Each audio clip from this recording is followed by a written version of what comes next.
Chapter 457. I grabbed little Wang Li's hand and silently urged the shaman energy in my body, slowly injecting it into little Wang Li's body. Zhang Kanwen didn't even dare to breathe heavily as he watched everything with a burning gaze. Little Wang Li's condition wasn't bad. He lay there, his black eyes looking at me with interest as his body turned from time to time.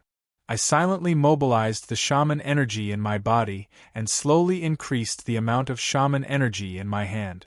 At the same time, a dark green light curtain hovered around little Wang Li's body. As more and more energy was injected, the light curtain became thicker and thicker. Although the evil creature hadn't awakened yet, its body would have an instinctive defense during its dormancy. This defense would instinctively respond to external energy. It felt like two pieces of magnets. If the two energies were of different origins, they would repel each other. As more energy was injected, the repulsive force would also increase until it interfered with the dormant evil being and urged it to awaken. If the two energies were of the same origin, they would respond to each other and nourish each other. It might even affect the dormant evil creature and prolong its dormancy. At the beginning, little Wang Li didn't show any discomfort and I didn't encounter much resistance. However, as more and more shaman energy was injected, little Wang Li suddenly became restless and his body began to move. At the same time, the resistance I felt slowly increased.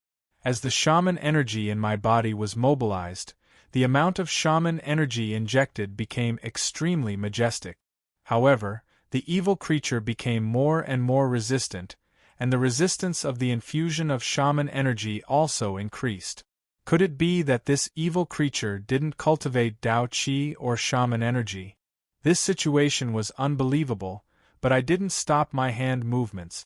Instead, I slowly increased the speed of the shaman energy in my body. As the amount of wizard qi that was injected increased, so did the resistance. Moreover, this resistance would increase exponentially as the wizard qi continued to be injected. It felt as if two people were arm wrestling, and the more they wrestled, the harder it would be for them to do so. At that moment, my forehead was covered in sweat. It was as if I was competing with an opponent with a high cultivation base in terms of shaman energy. It consumed a lot of energy. Zhang Kanwen looked at everything in front of him and couldn't help but sigh. Forget it, Zhou. If you can't do it, don't force yourself. Thinking that this might be the last way to help little Wang Li stabilize the evil creature, I felt a little dispirited. However, since things had come to this point, there was nothing I could do. Forcibly injecting the magic energy might even accelerate the evil creature's awakening. In the end, it would be counterproductive. So, I slowly slowed down the flow of magic energy in my hand, preparing to stop the process. Originally, as long as I can temporarily suppress this evil creature, I have a way to prevent this evil creature from awakening for half a year. Now, it seems that I can't do it, Zhang Kanwen said regretfully. At this time, the dark green light curtain around little Wang Li's body did not fade or fluctuate in the slightest. In other words, the sorcery aura was not absorbed or sensed by the evil being in little Wang Li's body. I lowered my head and pondered. This matter was getting more and more troublesome. No matter if it was Dao Qi or Shaman Qi, that evil creature was very resistant to both. Could it be that it cultivated another kind of origin? But in this world, there was only Dao Qi and Shaman Qi. Where else could there be other forms of energy? The energy between heaven and earth came from the 4 remaining stars and the 7 glorious stars. The 4 remaining stars corresponded to the Tai Sui's Shaman Qi, while the 7 glorious stars corresponded to the popular Dao Qi. Could it be that this evil creature could establish a connection with other constellations and cultivate another kind of energy? I stopped the transmission of the magic energy in my body and looked at the scene in front of me in a daze. I couldn't speak for a long time. I was already worried when I found out that this evil creature's cultivation base was extremely high. Now, this situation made me even more uncertain. If it didn't cultivate Tao Qi or Shaman Qi, then where did the evil creature in front of me absorb energy from? Zhang Kanwen put his hand through the light curtain and touched little Wang Li's head. It felt like a kind father comforting his seriously ill son. It made people's hearts ache. Sigh. No, we can only think of another way. Zhou Yi, absorb this light curtain back. Since that evil creature can't absorb it, this energy will accelerate its awakening, Zhang Kanwen reminded me. I extended my hand and planned to do as he said. Just as Zhang Kanwen had said, since the evil creature couldn't absorb the magic energy, it would be counterproductive to leave it here. Both of us were very dispirited. Since we couldn't suppress the evil creature in little Wang Li's body, we had to be prepared for it to wake up at any time. However, just as I was about to retract the shaman energy, the light curtain hovering in front of little Wang Li fluctuated. It was as if a stone had been thrown into the calm surface of the water, causing ripples to appear. That evil creature sensed it. I couldn't help but say. The evil creature in little Wang Li's body was dormant. It was normal that it couldn't absorb the magic energy, but it could sense it. In other words, that evil creature was likely to cultivate magic energy. Zhang Kanwen obviously noticed the situation.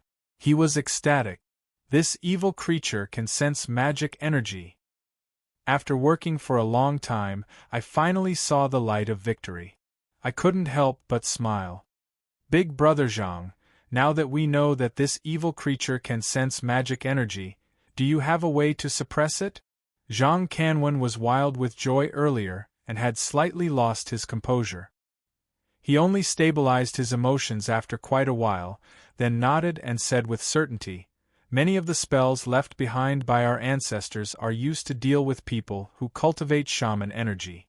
Now, since this evil creature can sense shaman energy, I should have a way to suppress it. I exhaled in relief. Thank you, Big Brother Zhang. Zhang Kanwen and little Wang Li had been together for a long time, and they had a deep relationship. At this moment, I didn't need to say anything. He immediately started to cast a spell for little Wang Li. The dark green halo on little Wang Li's body was still there. Zhang Kanwen took out the Yin-Yang Yama brush and drew some runes on the halo. In an instant, the layer of dark green brilliance fluctuated violently, like the surface of the sea that had been hit by a strong wind. Then, it slowly calmed down and finally turned into a light curtain that drilled into little Wang Li's body. Zhang Kanwen stopped the spell and had a gratified expression on his face. I couldn't help but ask, Big Brother Zhang, are you done? Zhang Kanwen turned over little Wang Li's body and pointed at the spot where the dark spot had been. He smiled and said, there should be no problem now. I believe it's enough to suppress this evil creature for half a year. I followed Zhang Kanwen's line of sight. Indeed, the fist-sized crater had shrunk to the size of a kumquat. Previously, the crater had looked like a sinkhole, and I couldn't help but feel dizzy. But now, it was much shallower. After Sister Toshiba possessed a human body, the closer she was to awakening, the larger and deeper the pit would become. When she broke out of the ground, the pit would become like a bottomless sinkhole, making people dizzy just by looking at it. But now, the area of the dark spot had shrunk a lot, and the depth of vision had become much shallower. It seemed that the evil creature had been suppressed. The current situation made my mood better. I exclaimed, Big Brother Zhang, you're really good. You've really restrained this evil creature. Unfortunately, I don't have mugwort on hand. If I had this thing, I could use a secret technique to delay the awakening of this evil creature for another year. Zhang Kanwen sighed. Mugwort? Isn't this thing everywhere on the street? I was puzzled. Mugwort was a kind of wild herb. In addition, it had the effect of exorcising evil spirit. Almost every household in the countryside would hang it on the door of their house, especially in the countryside of Shenzhen. This thing was simply everywhere. Wasn't it easy to find mugwort? Zhang Kanwen waved his hand. Of course, I'm not talking about ordinary mugwort. I'm talking about the best mugwort, the 7-star mugwort. Zhang Kanwen explained. The 7-star mugwort has the most miraculous effect when used to exorcise evil spirit. Most spirits and ghosts would be afraid when they see the 7-star mugwort. Using this thing to make magic tools to catch and capture ghosts can yield twice the result with half the effort. Nowadays, many cultivators use magic tools made of mugwort. In the feudal era, this thing was given to the emperor as an auspicious sign. How could it be so easy to find? Then, Zhang Kanwen waved his hand. Forget it. This thing is very rare. It's useless to say it. No matter what, the evil spirit in little Wang Li's body is finally suppressed. We can have at least half a year. I nodded. No matter what, that evil creature could live peacefully for at least half a year. At that time, perhaps the evil sacrificial spirit would come out of seclusion and help me get rid of the Miaojiang ancestral insect. This matter couldn't be rushed. Zhang Kanwen was a little tired after performing the spell twice in a row. I didn't disturb him anymore. I asked him to rest for a while before leaving his room. After being busy for a long time, we could finally suppress that evil creature. I felt a little relieved. I called Wang Yongjun and Wang Kuan to inform them of this good news. Of course, they were very grateful and excitedly expressed their gratitude. After I told them about the situation, I hung up the phone and went to sleep. After dealing with little Wang Li's matter, not only was Zhang Kanwen tired, but I was also very tired. I slept until the morning of the next day. Not long after I got up, I went to Zhang Kanwen's place to check on the situation. However, before I could go out, the phone in my pocket suddenly rang. I picked it up and saw that it was Dai Nanzhou, whom I hadn't seen for a long time. I had heard from Wang Kuan that Dai Nanzhou was now a project manager of Wang Yongjun's group. He was expanding his business in Hong Kong. He was busy all day and rarely went home. I hadn't seen him in Guangzhou this time. Why did he suddenly call me? Chapter 458. Dai Nanzhou was anxious. His voice was trembling on the other end of the phone. Dai Nanzhou had been following Wang Yongjun in the business world for many years. He wasn't a young boy anymore. He had become a smart businessman. According to Wang Yongjun, he was calm and experienced. Otherwise, he wouldn't have let him go to Hong Kong to expand his business. What made him so anxious that he lost his composure? I comforted him. Don't worry. Tell me slowly. What happened? Dai Nanzhou gradually calmed down and told me the whole story. Last year, Wang Yongjun had appointed Dai Nanzhou as the project manager of the Wang Group. He had to go to Hong Kong to expand his real estate business. Wang Yongjun had been doing a good job in the past few years. The Wang Group had grown stronger, and its various businesses had a market value of more than 10 billion renminbi. He had gradually sold several electronic factories, which gave him a lot of money. He had started to expand his business in real estate and other industries. The real estate industry in China was saturated, and the atmosphere in China wasn't good. It was hard for ordinary people to get involved. That was why he had decided to go to Hong Kong to develop his business. He wanted to get a share of the real estate business there. This time, the Wang Group didn't hesitate to invest a lot of money to cooperate with Hong Kong's real estate tycoon, Li Chenghui, to develop a real estate in the bustling area of Causeway Bay. On one hand, it was because Dai Nanzhou had the ability to work independently. On the other hand, Wang Yongjun wanted to train him, so he gave this important task to Dai Nanzhou. It was a rare opportunity for him, so Dai Nanzhou cherished it. He had been busy for a long time. Finally, in April, he had finished all the necessary procedures and was ready to start construction. But at this moment, strange things happened one after another. On the day of the construction, Dai Nanzhou and Li Chenghui's representatives had just finished cutting the ribbon when a foreman accidentally fell from the excavator and broke his arm. It wasn't a good sign to have a problem when the excavation started. However, it was normal to have injuries on the construction site. It was impossible to stop such a big project. Dai Nanzhou ordered the construction to continue. However, on the same day, 10 excavators broke down at the same time. Moreover, they all broke down at the same place where the construction site was supposed to start. After Dai Nanzhou finished dealing with these matters, he thought that he could start work smoothly. However, when he woke up the next day, there were several corpses of the workers on the construction site. The corpses lay quietly on the ground, bleeding from all 7 orifices. Their faces were twisted and strange. Later, when the forensic doctor dissected the corpses, the cause of death was the same. All of them died of myocardial infarction. Someone had died on the construction site. Not only did the workers not dare to work there, even Dai Nanzhou and Li Chenghui were anxious. This wasn't a case of a worker, but a few lives at once. Even though Li Chenghui was very resourceful, he still had to go through a lot of trouble to settle this matter. But then everything did not improve. When the matter was almost settled, officials of the Hong Kong Housing Department pointed out that there were illegal acts in the process of handling the real estate procedures on behalf of Nanzhou and ordered the construction site to stop. Poor Dai Nanzhou. He had already completed the procedures in April. 3 months had passed, but there was no progress on the project. Moreover, he had to go through a lot of lawsuits. Brother, please save me. Now, the group has invested several hundred million. Every day we waste here is another million. If this continues, the group will withdraw their investment. At that time, not only will the company suffer a great loss, but I'm afraid I won't have the face to go back. Dai Nanzhou cried on the other end of the phone.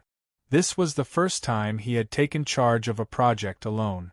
He didn't expect to encounter so many unexpected events. I frowned and thought for a while. Then, I asked, did you call me specifically because you suspect that there's a problem with the geomancy? Yeah. Dai Nanzhou's tone became heavier. He said hurriedly, people died inexplicably, and something happened inexplicably. It must be related to the geomancy. That's why I called you. I want you to analyze it for me. His answer wasn't out of my expectations. However, I didn't understand the specific situation, so I couldn't analyze it. After thinking for a while, I said, if it's a geomancy problem, it involves a lot of things. I can't explain it clearly, but, generally speaking, this kind of problem is related to that piece of land. Have you ever thought of changing the location? Dai Nanzhou shouted, brother, are you joking? In Hong Kong, every inch of land is worth its weight in gold. Buying this piece of land has already used up most of our group's funds. We still owe the bank loans. It's basically impossible to change the location. Moreover, we found the most famous geomancy master in Hong Kong to look at this place. There's no reason for there to be such a big problem with the geomancy. After he said that, I reacted. Their industry relied on the land to make a living. It was indeed impossible to change the location. After thinking for a while, I asked, after the accident, didn't you find a geomancy master to look at it again? There were many things to pay attention to in geomancy. There were many taboos in many places. Perhaps there wouldn't be any problems at the beginning. However, if you broke the ground and offended something, it would bring a series of disasters. I did. Hong Kong's geomancy is very strong, and there are many geomancy masters.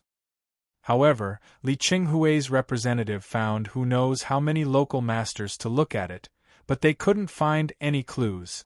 Now, the construction site still hasn't moved an inch. Even the foundation hasn't been built. Dai Nanzhou continued, I really don't have any other choice. Today, I contacted my uncle. He said that you returned to Guangzhou, so I quickly came to you. This time, you must help your brother come over and take a look. Otherwise, I won't be able to face anyone in the group. Originally, I relied on nepotism to climb up. Many people in the company don't accept me. If this matter is messed up again, I'm afraid that even my uncle won't be able to protect me. I pondered in silence for a while. If I went to Hong Kong, The evil spirit in little Wang Li's body had been suppressed. It wouldn't awaken in half a year. Moreover, I still had an old friend in Hong Kong. The hatred of the great elder of the ghost-raising sect, Jiang Tianxin, was still fresh in my mind. If I went to Hong Kong this time, I could meet him and solve that grudge. On the other hand, Hong Kong had a strong feng shui atmosphere. There were many spiritual items. I could also take the opportunity to help little Wang Li find the 7-star mugwort.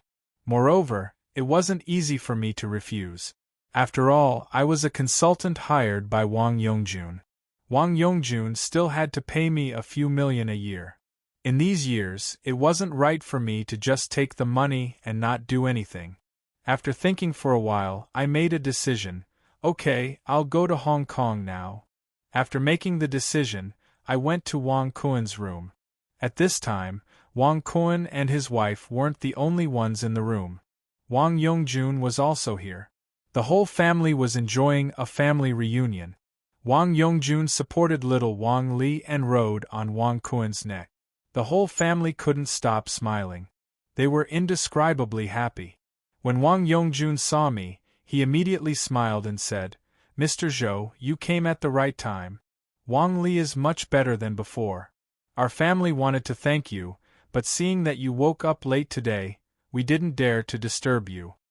In the past, although Wang Yongjun was very respectful to me, he didn't use honorifics because of his age. But now he even used you, which made me feel awkward.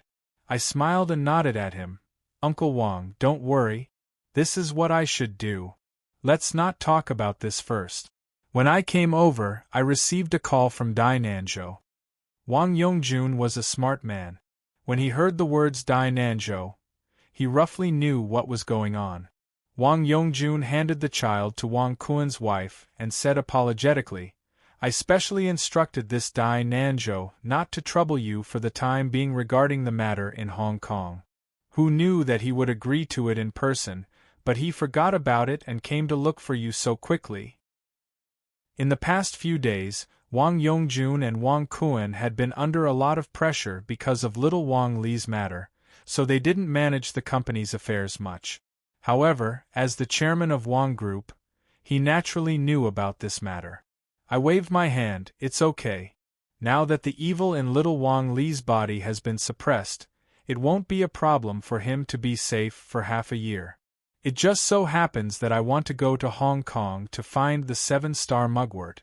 This thing is very helpful in suppressing the evil in little Wang Li's body. Moreover, going to Hong Kong also involves a personal grudge of mine. Sooner or later, I will go there. Then, I really have to trouble Mr. Zhou." Wang Yongjun said apologetically and then said with a smile, "Capable people do more work. The matter in Hong Kong is indeed very important. If someone else could solve it, I wouldn't trouble Mr. Zhou no matter what. How about this? You don't have to leave in a hurry. Take a good rest. It won't be too late to go there when you are free in a few days. At that time, I will ask Wang Kunzai to go over." Wang Yongjun said apologetically, but he didn't decline in the end. I didn't think that he was hypocritical. After all, he was a businessman. Coming to find me on behalf of Nanzhou most likely had his tacit consent. If this matter wasn't resolved after a long time, Wang Yongjun would probably come to me personally. It involved the company's assets of nearly 1 billion. During this period of time, Wang Yongjun was just too busy with little Wang Li's matter to take care of himself. I smiled and shook my head. "There's no need to rest. This matter can't be delayed. I'll leave today. It's not easy for Nanzhou to be alone there. Speaking of which, I am also an employee of our group. I still have to contribute when it's time." Wang Yongjun declined again, but it was just some polite words. After some pleasantries, he agreed to let me leave immediately. After a simple packing, Wang Yongjun ordered Wang Kuen to drive his car over and prepare to send me to Hong Kong. However, looking at Wang Kuen's reluctant expression, I couldn't bear it and shook my head at him. "You don't have to send me personally. I'll go by myself this time. It's rare for little Wang Li's condition to improve. "Brother Wang, you should stay at home and accompany your son." At first, Wang Kuan didn't agree. He said that he didn't know how to thank me after I helped him so much. The only thing he could do was to drive me. I had to let him do such a small thing. However, I called Wang Yongjun to persuade him. In the end, Wang Yongjun found another driver from the company and gave me a check. I took a rough look at the amount. It was a total of 5 million. It was natural to receive payment, so I didn't refuse. I took the check and set off with the driver to Hong Kong. Hong Kong was very close to Shenzhen. It only took a little more than an hour. However, I needed to apply for a Hong Kong and Macau pass to enter Hong Kong, and I needed to wait for the approval of the relevant departments. These trivial matters weren't a problem for Wang Yongjun, who had eyes and ears everywhere. Soon, I got a special pass and asked the driver to take me directly to Hong Kong. To drive a car from the mainland to Hong Kong, you needed to apply for 2 license plates and a driver's license for both places. However, Wang Yongjun had frequent business dealings with Hong Kong, so the driver often went there. It didn't take long before we arrived at Hong Kong's Hung Hom. As soon as I got out of the car, Dai Nanzhou was already there to greet me. There was also a young man standing next to him. I guessed he was a secretary or a driver. When Dai Nanzhou saw me, he welcomed me as if I was his savior. He gave me a big hug. "Brother Zhou, you're finally here. If you didn't come, I wouldn't have been able to hold on any longer." It seemed that Dai Nanzhou's life hadn't been good recently. He was just a young man in his 20s, but he looked tired. I could faintly see a lot of white hair on his head. After so many years of brotherhood, I couldn't help but feel sorry for him. Moreover, I glanced at Dai Nanzhou's face. The life palace between his eyebrows was a little dark red. It was true that things hadn't been going well recently. According to the life book, people with this kind of face were prone to disasters. Their fates weren't smooth, and from time to time, strange disasters would occur. I had read Dai Nanzhou's face before, but I didn't see this. However, it wasn't strange. Luck was half predestined, and the other half depended on one's experience.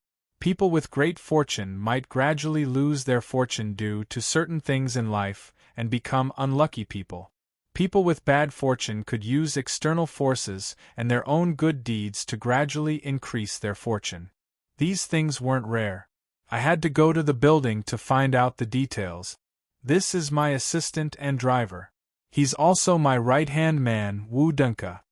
After hugging him, Dai Nanzhou introduced the young man next to him to me. After I shook hands with Wu Dunka, Dai Nanzhou didn't exchange pleasantries. He directly asked Wu Dunka to drive me to the construction site. Soon, we arrived at the building in Hong Kong's Causeway Bay. All the workers at the construction site had left. At this moment, only an old man was guarding the gate. When he saw us, he came to greet us. Dai Nanzhou was very worried, so he didn't have the mood to care about the old man. After sending him away, he looked at me with bright eyes. "Brother Zhou, how is it?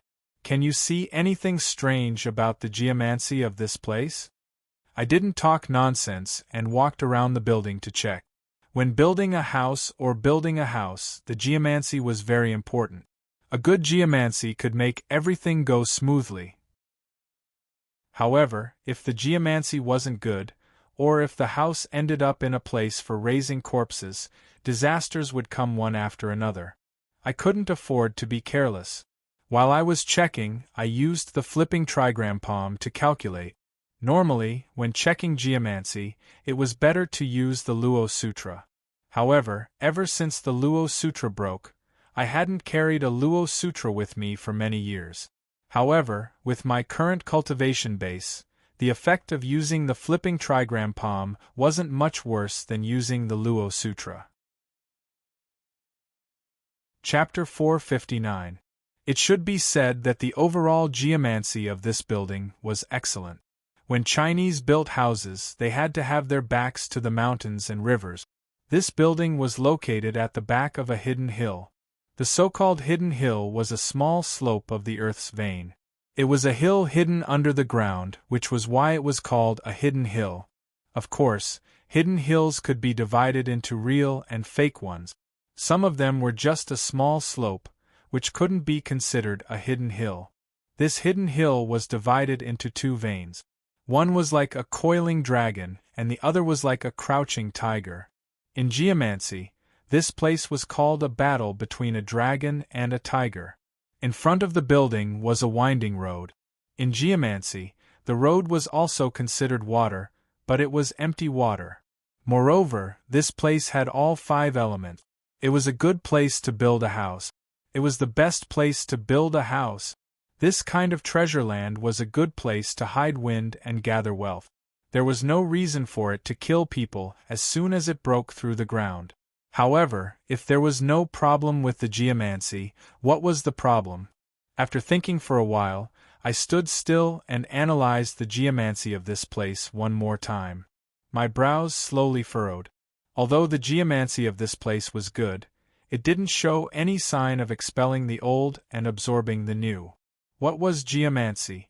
In Guopu's book of burial from the Jin dynasty, there was a saying, "Geomancy is qi." Qi disperses with the wind, and it stops at the water boundary.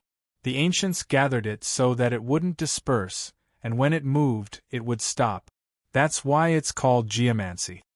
Geomancy was actually a flow of qi that circulated in the mountains and rivers. The most important part of this flow of qi was circulation. During circulation, it expelled the old and absorbed the new. This was the normal state. Although the geomancy of this place was good, there was no circulation. That was the crux of the problem. After understanding this, my brows didn't relax. Quite the contrary, they furrowed even tighter. Finding the dragon's acupuncture points and calculating the good or bad fortune were all black and white. It was easy to judge. However, there were many possibilities for the stagnation of geomancy. It wasn't easy to find the cause. After thinking for a while, I lifted my head to look at the only hole in the construction site. It was the place to break the ground, and it was also the place to cut the ribbon. Since Dai Nanzhou had asked a famous geomancy master to look at this place, he had to break the ground at the eye of the house.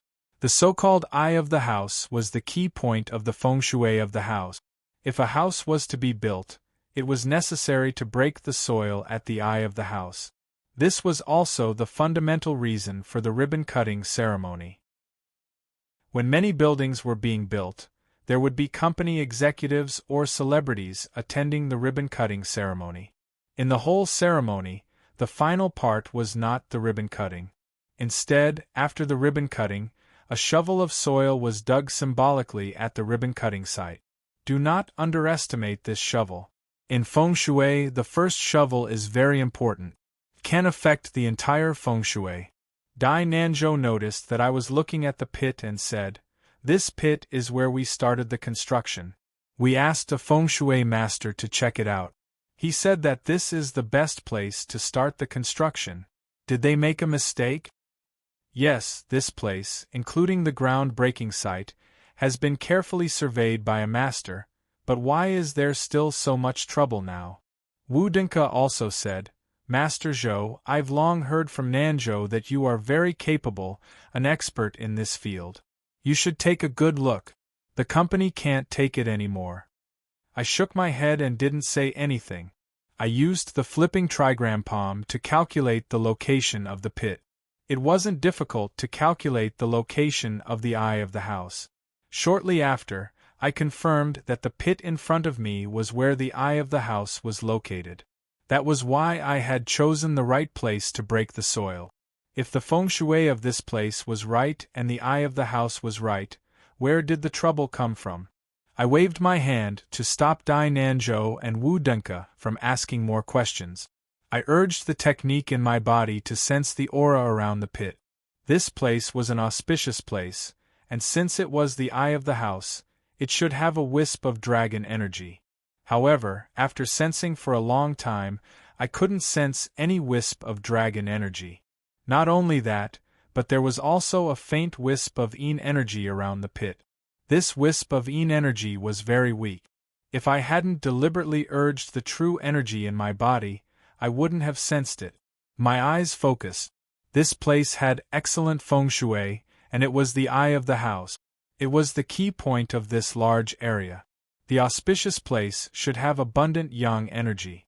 Why was there a wisp of weak yin energy here? There was definitely something wrong. To solve the doubts in my heart, I retracted my spiritual sense and slowly came to the bottom of the pit. I took out the shovel from my backpack and prepared to dig to find out the truth. Master Zhou, don't do anything. As soon as he saw me take out the shovel, Wu Dunka shouted. He jumped into the pit and grabbed my shovel. Many workers had accidents because they were digging this pit. Master Zhou, you should be careful. Dai Nanzhou also reminded him. That's right, Zhou Yi. You should be more careful. Many workers were injured in this pit. Since I had found out that there was a problem with the pit, I didn't have any reason to give up. I smiled and said to them, don't worry. I'll be careful. Although I said so, I didn't care. Although the yin energy that appeared out of nowhere was strange, with my current cultivation base, I wouldn't be too careful. Then, I grabbed the shovel and began to dig the small pit in front of me. The pit wasn't big. It was only 1 square meter and half a meter deep. The space was limited. Wu Dunka, who had jumped in earlier, saw that I was determined. He looked at me worriedly and then left the pit. Dai Nanzhou and he looked at me from above. I urged the Tao energy in my body and slowly dug. When I was outside, I felt that the yin energy was very weak. However, the moment the shovel plunged into the ground, I felt that the yin energy had become thicker. After I dug a few times, the yin energy became thicker. At this moment, I didn't even need to sense it. With my naked eyes, I could see the yin energy in the shape of a gray mist. It moved along the shovel and moved like a few light gray poisonous snakes. Soon, it coiled around my arm. Not only that, but the yin energy also moved along the skin on my arm and seeped into the meridians in my body. Soon, I felt a cold energy spread out from my body. I calmed my mind and didn't hurry to expel it. Instead, I quietly sensed it. This yin energy wasn't strong. It was about the same as a human's early-stage glorious memory cultivation base. Moreover, it wasn't pure and had a lot of impurities. At least, it was much worse than the yin energy in the corpse sect. This amount and quality of yin energy wasn't enough to harm my body. I quietly stood there, and let the yin energy wander in my body and move along my meridians. Yin energy was very sharp. It could help me break through and increase my realm. However, with my current glorious memory cultivation base, this kind of chaotic yin energy wasn't very helpful to me. It was better than nothing. After circulating in my body for 1 day, the yin energy was completely absorbed by the Tao energy in my body. I exhaled and resumed my previous action. I threw the soil that I had just dug out with the shovel. Zhou Yi, you scared me. I thought something happened to you. What happened just now? When the gray mist appeared, Dai Nanzhou panicked. Now that I had finally taken action, he asked with a lingering fear in his heart, "What's going on?" I waved my hand and smiled at him.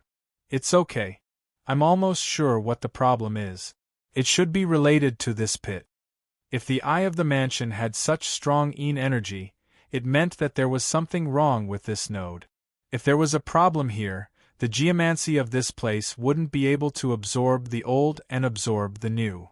After listening to me, Dai Nanzhou's face relaxed a little bit. Wu Dunka, who was next to him, looked a little strange. He stammered and asked me, "Master Zhou, what's wrong with this pit?" I shook my head. "You'll know soon enough." Then, I urged my Tao energy and continued to dig. Everything was the same as before. As my hands moved, yin energy flowed through the shovel and spread to my entire body. Moreover, as the pit got deeper, the yin energy inside became thicker and thicker. I waved my hand in the air, and a faint white light curtain appeared in the air. As more and more yin energy emitted from the pit, the surroundings of the pit became more dangerous. Although the Yin energy wasn't enough to hurt me, it was enough to hurt Dai Nanzhou and Wu Dunke. I used the Tao energy in my body to cover the pit. At the same time, I did the same thing. Every time I dug, I would digest the Yin energy inside. On the one hand, it would help my cultivation a little bit. On the other hand, I wanted to prevent the Yin energy from escaping the pit and harming people. As I continued to dig, the corpse energy and Yin energy in front of me became thicker. However, at the same time, I could see a wisp of dragon energy that was as thin as a gossamer. It seemed my previous assumption wasn't wrong. The wisp of dragon energy in this treasure land was forcefully covered by something. Now, it seemed that the thing that had covered the wisp of dragon energy here was this wisp of Yin energy. After digging around 1 meter deep, my shovel suddenly touched something hard. The Yin energy in the soil became thicker than it had ever been. I didn't continue to dig. Instead, I took out the iron shovel in my hand and dug around. After clearing the soil on the surface, a small wooden box appeared in my sight. I carefully picked up the small wooden box and patted the soil on it. At this moment, I sensed that the dragon energy underground had become thicker, and the thick wisp of Yin energy had become as thin as a gossamer. It was obvious that this small wooden box was the thing that had suppressed the wisp of dragon energy in this earth vein. The few lives that had been harmed earlier should have been caused by this thing as well. I carefully used my Tao energy to cover the small wooden box. Then, I smiled at Dai Nanzhou. I found it. It's the culprit. Dai Nanzhou was surprised. You found the root of the problem? I nodded. This time, Dai Nanzhou finally became happy. He grabbed Wu Dunke, who was beside him, and was about to jump up. Wu Dunke was a bit dazed. After a while, he smiled. That's great, Master Zhou. What should we do now? I took the small wooden box and climbed into the pit. I quickly set up a simple formation to suppress ghosts. Then, I put the small wooden box on the ground. Dai Nanzhou and Wu Dunke were ordinary people. They didn't know how to cast spells. To prevent the evil spirit from hurting them, I had to be careful. After doing all that, I quietly urged the Tao energy in my body and slowly opened the small wooden box in front of me. The three of us didn't dare to blink.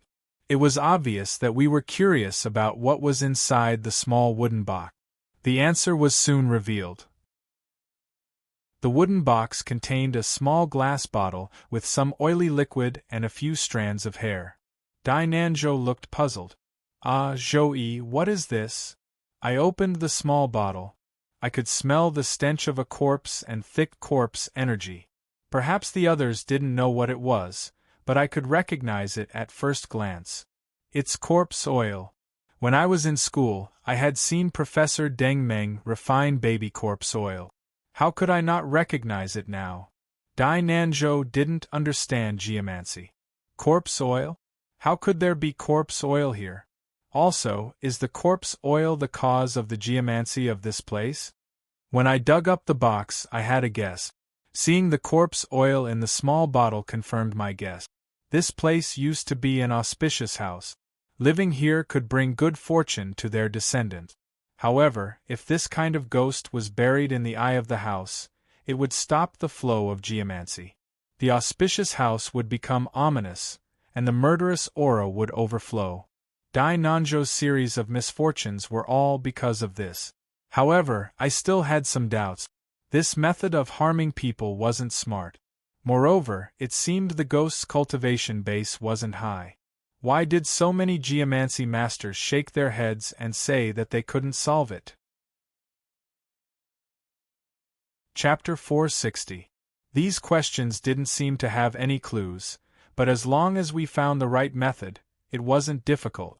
The corpse oil and hair in the small bottle were obviously used to raise a little ghost. Judging from the thick yin qi from before, the little ghost was still residing in the small bottle. As long as he summoned it, searched its soul, and interrogated it, it wouldn't be difficult to get the answer. I briefly explained the situation to Dai Nanzhou and Wu Zholi. After listening to the whole story, Dai Nanzhou was enraged. he stomped his feet and cursed, "Which bastard is so vicious? Zhou-yi, can you find out who it is? I must kill him." Dai Nanzhou, who had always been elegant, began to curse. It was clear how angry he was. However, Wu Dunka, who was next to him, didn't agree with my words. "Since this small bottle can affect the geomancy of this place, I believe it must be very powerful. Many workers were injured, but Brother Zhou, how come nothing happened to you?" I shook my head. "This thing doesn't have a high cultivation base. Of course, it can't hurt me. Although the yin energy from the small pit wouldn't hurt me, it would be fatal to ordinary people. If I hadn't used my Tao energy to wrap the small wooden box, Dai Nanzhou and Wu Dunka would have been dead." Wu Dunka still looked skeptical. He opened his mouth and wanted to ask something, but Dai Nanzhou raised his hand to stop him. Dai Nanzhou and I were old classmates. It wasn't the first time he had seen me solve this kind of problem. Of course, he trusted me unconditionally. He smiled at Wu Dunka. "Brother Wu, you haven't seen Zhou Yi's ability. He's an expert in dealing with this kind of thing." With that, Dai Nanzhou patted my shoulder and said seriously, "Zhou Yi, I'll leave this matter to you. You must help me find the culprit. Otherwise, even if I find the problem, I won't dare to start work here. Who knows what kind of trouble will happen?" I nodded. "Of course. There's no such thing as guarding against thieves for 1,000 days. Don't worry. That person can't run away." At this moment, I had digested all the yin energy in the small wooden box. As for the little ghost inside, it wasn't suitable to summon it in broad daylight. It wasn't that I didn't have the ability to summon it, but the yang energy in broad daylight was too strong. I was afraid that the little ghost wouldn't be able to endure it. I wasn't in a hurry. After explaining the situation, I went to a nearby hotel with Dai Nanzhou and the others. The matter had been resolved, and the construction site had regained its dragon energy. Soon, they would be able to start working again. Dai Nanzhou was overjoyed. He pulled me along and drank a lot of wine. He even told me with an evil smile that he would take me out to have some fun. His face had an expression that said, "You know what I mean." Having ventured into the business world of Nanzhou for so many years, he was probably already familiar with these things. His words were quite nonchalant. I didn't care much about such things, but I had Lao Ai in my heart. All these years, she had done so much for me, even willing to pay the price of being unable to advance her cultivation for the rest of her life, just for the opportunity to see me. She didn't betray me, so I naturally can't betray her. Dai Nanzhou saw that I was a little sad, but he didn't force me. He calmly changed the topic and asked, "What do you want to do next?" I thought for a moment, then asked, "Is there a place that sells funeral items around here?" Since we had left in a hurry, I didn't prepare many things. When the sky turned dark, I would have to summon the evil spirit's soul. The things I needed to summon the spirit, such as cinnabar and karmic water, would have to be bought locally. Although that little ghost's cultivation wasn't high, I wasn't raising him. If I wanted to summon him, I would have to use some soul-summoning methods. Dai Nanzhou smiled and said, "Hong Kong's feng shui is much thicker than that of the mainland, so it's easy to buy these things. There's a street with funeral items nearby that sells all kinds of funeral items." Then, Dai Nanzhou asked Wu Dunka to drive us to that street. Sure enough, after 10 minutes, I saw a street that was several miles long. It was filled with all kinds of funeral-related items. After getting out of the car and buying the materials to make the soul-summoning tools, I didn't linger and directly asked Dai Nanzhou to take me back to the hotel. At this moment, the sky was dark, and it was time to perform the soul-summoning ceremony. I opened the small bottle that contained the evil spirit and placed it on the table.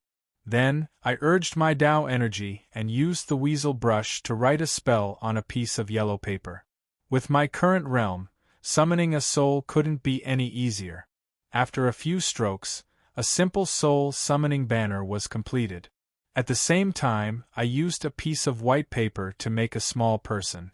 It was similar to the item that president he had used to store Guomingming's soul. This item was perfect for storing souls. After doing all that, I quietly urged the Tao technique to summon the spirit. Not long after, a faintly discernible ghost appeared in the distance, faintly drifting over to them. It was an evil spirit. Its entire body exuded an evil aura. Its hair was disheveled, and its eyes were bloodshot. From its bloodshot eyes, I could tell that it had killed many people. When it was around 10 meters away from me, the evil spirit halted and said angrily, "Why did you summon me? Did you devour my yin qi?" The yin energy around the small bottle had been used up. Of course, the ghost could sense it. I didn't answer him but said coldly, "I have something to ask you. I hope you can answer me truthfully." Before summoning the spirit, I had thought it through. If this ghost had a bad fate and had no choice but to harm others, as long as it was willing to cooperate with me, perhaps I would be kind enough to send it to the cycle of reincarnation. However, it seemed that this little ghost had committed a lot of crimes and didn't need to worry about it anymore. I felt disgusted, and my tone became impatient. This kind of evil spirit would be a disaster if I kept it around. "You swallowed my yin energy, and you want me to cooperate with you? Give me back my yin energy first." This evil spirit had killed too many people, and it was hot-tempered. It didn't seem to want to cooperate with me. I didn't deny it. "It's okay if you don't want to cooperate with me. After I capture you, I will use the soul-searching seal on you. It will have the same effect. Don't you dare." My words had thoroughly enraged the evil spirit. He roared ferociously and opened his bloody mouth, revealing a mouthful of white fangs. Then, he stretched out his 2 claws and attacked me. This ghost was really fast. Although it was just a remnant soul, its speed was fast. I could only see an afterimage in the air. It dashed toward me like a hurricane. This ghost had swallowed a lot of souls, and its cultivation base wasn't bad. When it attacked, it was quite intimidating. However, its cultivation base was just child's play in my eyes. I didn't even bother to use the 9-star astral step. I just raised my hand and drew something in front of me, mumbling, "Seal." Recently, as my cultivation base had increased, I could use many one-word formulas that only the heavenly masters could use. This seal formula was one of them. When I was in front of my house, the heavenly master of the Liu family had used the seal formula on me. At that time, I was confined there, and I couldn't even think of resisting. The ghost in front of me wasn't much better than I was at that time. When the seal formula was used, the curves of space would be compressed and twisted. No matter if it was a human or a ghost, they couldn't escape. The spirit was still in the posture it had used to pounce on me. However, the space around it had been compressed to the extreme. The originally human-sized spirit had been compressed to the size of a bamboo pole. The expression on its face had been twisted, and it was as ugly as it could be. Being compressed by the curves of space in a narrow space gave people a suffocating feeling. The strong pressure could even make people forget their survival instincts. The ghost was forcefully compressed into a small space. As the curves of space twisted, its body became smaller and smaller, and the suffocating feeling became stronger. At this moment it couldn't even talk. It could only wait for my judgment. In front of absolute power, the ghost couldn't struggle. The curves of space continued to compress the ghost. From the size of a bamboo stick, it was now as thick as a matchstick. After a while, this thing's soul would perish, and it would never be able to reincarnate. The ghost's face couldn't show any emotions anymore. However, its eyes were filled with fear and begging. I waved my hand and lifted the seal. The twisted space in front of me slowly returned to normal. The ghost, which had been compressed to the size of a matchstick, slowly regained its strength and returned to its original size. It looked frightened. "Don't kill me. Please don't kill me. If you have anything to ask, just ask. I'll tell you everything I know." This ghost had been tortured badly. I believed that it wouldn't dare to lie to me. Who raised you? Why did you come here to harm people? This ghost's cultivation base wasn't high. It was only at the level of Shuyao. Ordinary feng shui masters couldn't deal with it. However, Hong Kong's geomancy was rich, and they didn't lack experts in this field. Whether it was the Wang Group or Li Chenghui, they had enough capital to hire experts. But why couldn't those feng shui masters deal with this ghost? I was curious. Did this ghost have some abilities that I didn't know? Or, the person who raised him wasn't an ordinary person? That was why so many feng shui masters didn't dare to attack him. After hearing my question, the ghost shook its head, its face bewildered. I don't know. Then, as if it was afraid that I wouldn't believe it, it got on its knees and kowtowed. Please believe me. I don't know where I came from. I was a little angry. There are ghosts in this world that don't know where they came from? What a joke. This evil ghost had harmed a lot of people, and its evil energy was strong. If I let it go, it would continue to harm people. Since it didn't want to cooperate with me, I didn't need to be polite with it. Then, I used the soul-searching seal on the ghost. The soul-searching seal was a method to obtain the memories of a ghost. After using it, the memory of the ghost's past and present life would flash in the mind of the user like a movie. However, not long after using it, the ghost would slowly wither until it died. However, after using the soul-searching seal, I was even more surprised. The ghost didn't have any memories of its previous life or the time before it came to the construction site. Those memories were vague and couldn't be found. Someone had purposely erased them. However, the part of its memory after it came to the construction site was complete. I could clearly see that it was in a small bottle. A man in a suit carried it to the construction site and buried it in a deep pit.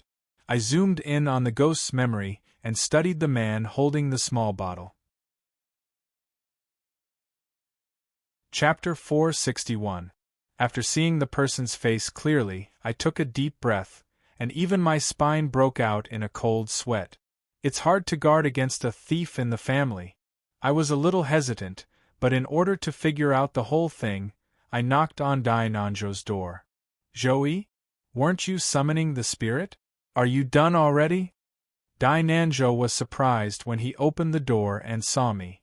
He let me in as he spoke. Are you the only one in the room? After entering the door, I glanced around and asked Dai Nanzhou.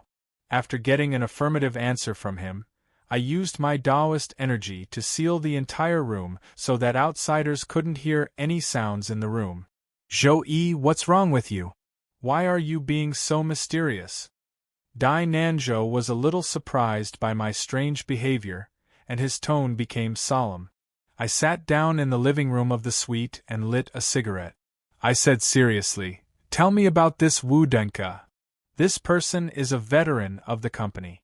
He followed my uncle to build the company more than 10 years ago. My uncle has always relied on him. This person is also very popular in the company." Dai Nanzhou seemed to have noticed something from my solemn expression. He changed the topic and said, "Zhou-Yi, what do you mean? Are you suspecting Wu Dunka? How is that possible?" I smiled and said, "Why can't it be him?" Dai Nanzhou looked confident. "Wu Dunka is a veteran of the company, and he is my uncle's right-hand man. He spared no effort to help me with the development of the real estate. Before you came, he stayed in the hospital for more than a week because of overwork. His feelings for the company are obvious to everyone in the company. He would never do such a thing." Dai Nanzhou was a smart person. At this moment, he had already understood the meaning in my voice. I took another puff of the cigarette. This world is full of deception. The person you trust the most may also be your biggest enemy. Zhou-Yi. Dai Nanzhou raised his voice and shook his head. "I don't believe it. Wu Dunka is definitely not the one who lured that evil thing here. Not to mention that Wu Dunka is a senior member of the company and has a close relationship with my uncle and me. He doesn't even know any Taoist magic. How could he use such an insidious method? After getting along with me for so many years, Dai Nanzhou had never doubted me. His words today also proved that he really trusted Wu Dunke. However, the truth was right in front of him, and he had no choice but to believe it. In the kid's memory, the man in the suit who buried the small bottle on the construction site was Wu Dunke. Nanzhou, do I really need evidence before you'll believe me? I could see that Dai Nanzhou respected Wu Dunke a lot. That's why I didn't care about his suspicion towards me. I just stared into his eyes and said, "Seeing is believing. Unless you can produce evidence, unless Wu Dunke personally admits it, I don't believe that Wu Dunke would harm me and the company even if you beat me to death." Dai Nanzhou was silent for a moment, but he still firmly shook his head. "If that's the case, I'll show you the evidence," I said. "Do you know about the soul-searching seal?" Dai Nanzhou wasn't a cultivator, but he was a feng shui enthusiast. When he was in university, he served as the vice president of the Metaphysics Society, so he had heard about many of these spells and the like. "I know. It's a method to forcibly search the memory from the soul," Dai Nanzhou said. "And I've heard people say that the memory of the soul can only be erased, but it can't be changed. So, Zhou-Yi, as long as you can show me that the kid was indeed buried by Wu Dunke on the construction site, I will believe you." Dai Nanzhou's tone was a little shaky at the end. I could feel that even now, he still couldn't accept the fact that Wu Dunke was the murderer who harmed him. I used the Taoist energy in my body and touched Dai Nanzhou's forehead. An undetectable pale golden air instantly drilled into Dai Nanzhou's head. To put it bluntly, the soul-searching seal was to search the memory of the soul from the spirit. This thing was no longer useful to me, so I just put the kid's memory into Dai Nanzhou's head.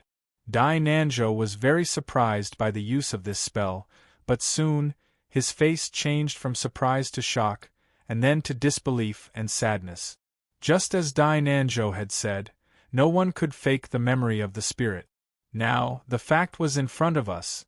It was Wu Dunke who had invited the kid. Dai Nanzhou's face was full of shock. He sat in a daze for a few minutes before he said with a trace of sadness, "How could it be him? During this period of time, he has been helping me deal with the company's affairs. Without his contribution, this building would never have been completed. Why would he do this?" I patted Dai Nanzhou's shoulder. The feeling of being betrayed by a brother was very uncomfortable. "Nanzhou, think about it. Everything will pass. It's hard to draw a tiger's skin, but it's hard to draw its bones. Let's go and find Wu Dunke." According to all the clues, Wu Dunke was just an ordinary man. Perhaps there was something else behind this kid. If we didn't investigate it thoroughly, we would have to face endless troubles. Dai Nanzhou was shocked. His body slumped on the chair like a pile of mud. It took him a long time to pull himself together. However, his face was still pained. "I've always treated him well. Why would he do this to me? Why would he treat the company that way?" After I consoled him for a long time, Dai Nanzhou's emotions gradually calmed down. After all these years of experience, Dai Nanzhou already had the bearing of a great general. However, it was probably because this matter had dealt a huge blow to him that he was still dispirited even when he was about to leave. The two of us went to Wu Dunke's room and knocked on the door. Wu Dunke seemed to be talking to someone on the phone. When he saw us, his pupils shrank. Then, he smiled and greeted us warmly. "It's late. What's up? Do you need something from me? Come in and sit." We entered the room. Dai Nanzhou wore a quiet face. However, when Wu Dunke handed us a cup of tea, he suddenly burst out. "Why? I've always treated you well. Why would you want to harm me?" Wu Dunke panicked for a moment. However, he immediately reacted and smiled awkwardly. "Nanzhou, what's wrong? Are you sick?" Dai Nanzhou pushed away Wu Dunke's hand that was about to cover his head. "Tell me this isn't true, right? You didn't put that glass bottle on the construction site, right?" "Nanzhou, what are you talking about? Why would I raise a little ghost on the construction site?" Woodenka smiled. I sneered in my heart. This Woodenka was really experienced. Even now, he was still playing dumb. I asked, "How did you know that the small bottle contained a little ghost?" "Didn't you say that?" "I don't know about these things. It's all hearsay." Woodenka dodged my gaze. The reason why Dai Nanzhou wasn't doing well recently was because of the construction site. Looking at his dark red fate palace, there were other reasons for his bad luck. Otherwise, why would Dai Nanzhou be taken away by the police and say that he violated the law when he signed the contract? I sneered. "You still won't admit it?" "Admit? Admit what?" Woodenka wasn't as nervous as before. He probably knew that I was tricking him. His expression returned to his usual shrewd and capable look. "I didn't do anything. What do I admit? Zhou-Yi, I know it's not easy for you to earn money, but if you use this method, it's a bit despicable." The meaning of Woodenka's words was obvious. He said that I slandered him in order to complete the task and compared me to a swindler. If it was a normal day, Dai Nanzhou would go crazy after hearing this and would immediately jump out to defend me. However, he was in pain right now. He rubbed his head. Perhaps emotionally, he still couldn't accept the fact that Woodenka was the murderer. I smiled. "Do you really want me to take out the evidence?" I looked at Dai Nanzhou with pity. It wasn't that I didn't want to expose Woodenka, but I felt that if that happened, Dai Nanzhou's heart would hurt even more. I think you're making something out of nothing." Woodenka looked like a wronged little wife. "I think you're using me as a scapegoat because you can't find the murderer.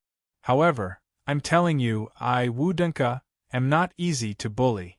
"Alright, since you want me to tear off all pretense of cordiality, then I have nothing to say," I said helplessly. Originally, I planned to persuade Dai Nanzhou to find a reason to send Woodenka back to Shenzhen if he admitted it. After all, we were working together, so there was no need to make us enemies.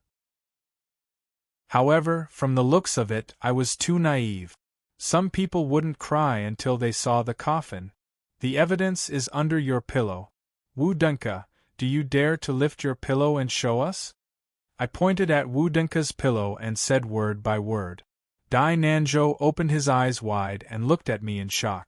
Perhaps he didn't believe that I had other evidence to prove that Woodenka was the murderer. Although little Gui's memory was real and no one could fabricate it, it could only exist in a person's mind after all. It couldn't be presented as irrefutable evidence. I patted Dai Nanzhou's shoulder and signaled him to calm down. If little Gui's memory was a blow to Dai Nanzhou's head, then the evidence under the pillow was a knife that pierced Dai Nanzhou's heart. Woodenka suddenly slumped there. He didn't have the imposing manner he had just now. After being stunned for a long time, his eyes slowly regained their vigor.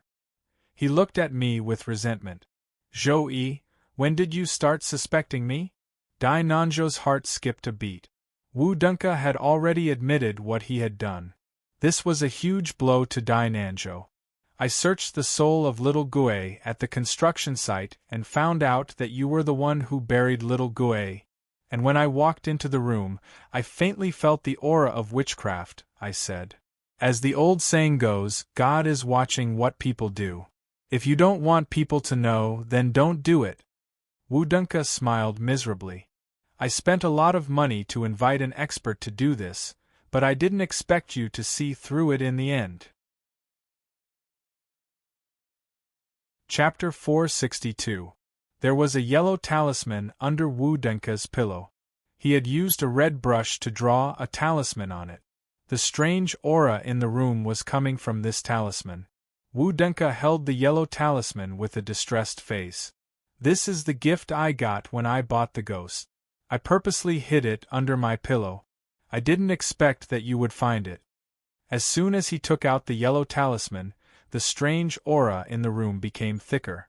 I used my spiritual sense to scan the talisman and found that its aura was strange. It wasn't Yin energy but Taoist energy. Moreover, it seemed to have some kind of restriction. It made sense. According to Woodenka, if this yellow talisman was a gift when I bought the ghost, it meant that it was a talisman that could dispel energy. The small bottle I had dug out from the construction site had thick energy. It was enough to kill an adult man easily. However, Woodenka, who didn't understand Taoist magic, was able to bury it in the construction site without getting hurt. He must have received the protection of this yellow talisman. I received the yellow talisman and quietly used my energy to nourish it. I found that it could absorb energy very well. This is a expelling talisman. I believe it's the reason you were able to hold the small bottle safely, I said. The expelling talisman could dispel energy and prevent it from harming people. Many sects in the world of martial arts had studied this. With my current realm, I could see it at a glance. Woodenka said, "You have good eyes." Many geomancy masters couldn't see through it. I didn't expect that a young man like you could see through it at first glance. You're right. This is the expelling talisman that the man gave me when I bought the ghost. I didn't answer Woodenka's question. Dai Nanzhou wore a painful face. Denka, did you really bring that ghost here? Tell me, why did you do that? The truth was right in front of us, and Dai Nanzhou had to believe it. It was hard to be betrayed by someone close to him. Dai Nanzhou clutched his head and shook his head. I treated you well. Why did you harm me? Why did you do that? Woodenka sneered. Treated me well? Humph, if it weren't for you, I would be the business manager of my company in Hong Kong. I could take charge of everything by myself.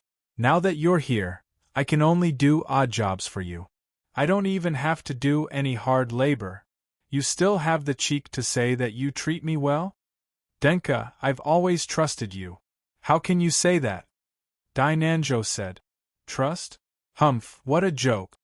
Woodenka said, I've worked in the company for 18 years. Did you think it was easy for me to go from a salesman to where I am now? It wasn't easy for me to get this opportunity to expand my business in Hong Kong. But when I was almost done with the paperwork, my boss sent you to Hong Kong. You're just a young lad. You've only been in the company for 3 years. What right do you have to steal my fruits of victory? Just because you are the boss's nephew? Woodenka, who was originally quiet, had completely lost control of his emotions. In the past, when I was running business, I would carry gifts and wait for those officials to come out. The weather was 40 degrees Celsius, and I would wait the whole day. Where were you at that time? In order to sign the bill smoothly, I drank with a client and my stomach bled. I was hospitalized for more than a week and almost lost my life. Where were you at that time? Woodenka's chatterbox could not be held back. He spat out all the grievances he had suffered before. I've done so much for the company. As long as this business is completed, I can get the boss's favor. I can earn a lot of money. I can buy a villa in the rich district of Shenzhen, drive a sports car, and play like a celebrity.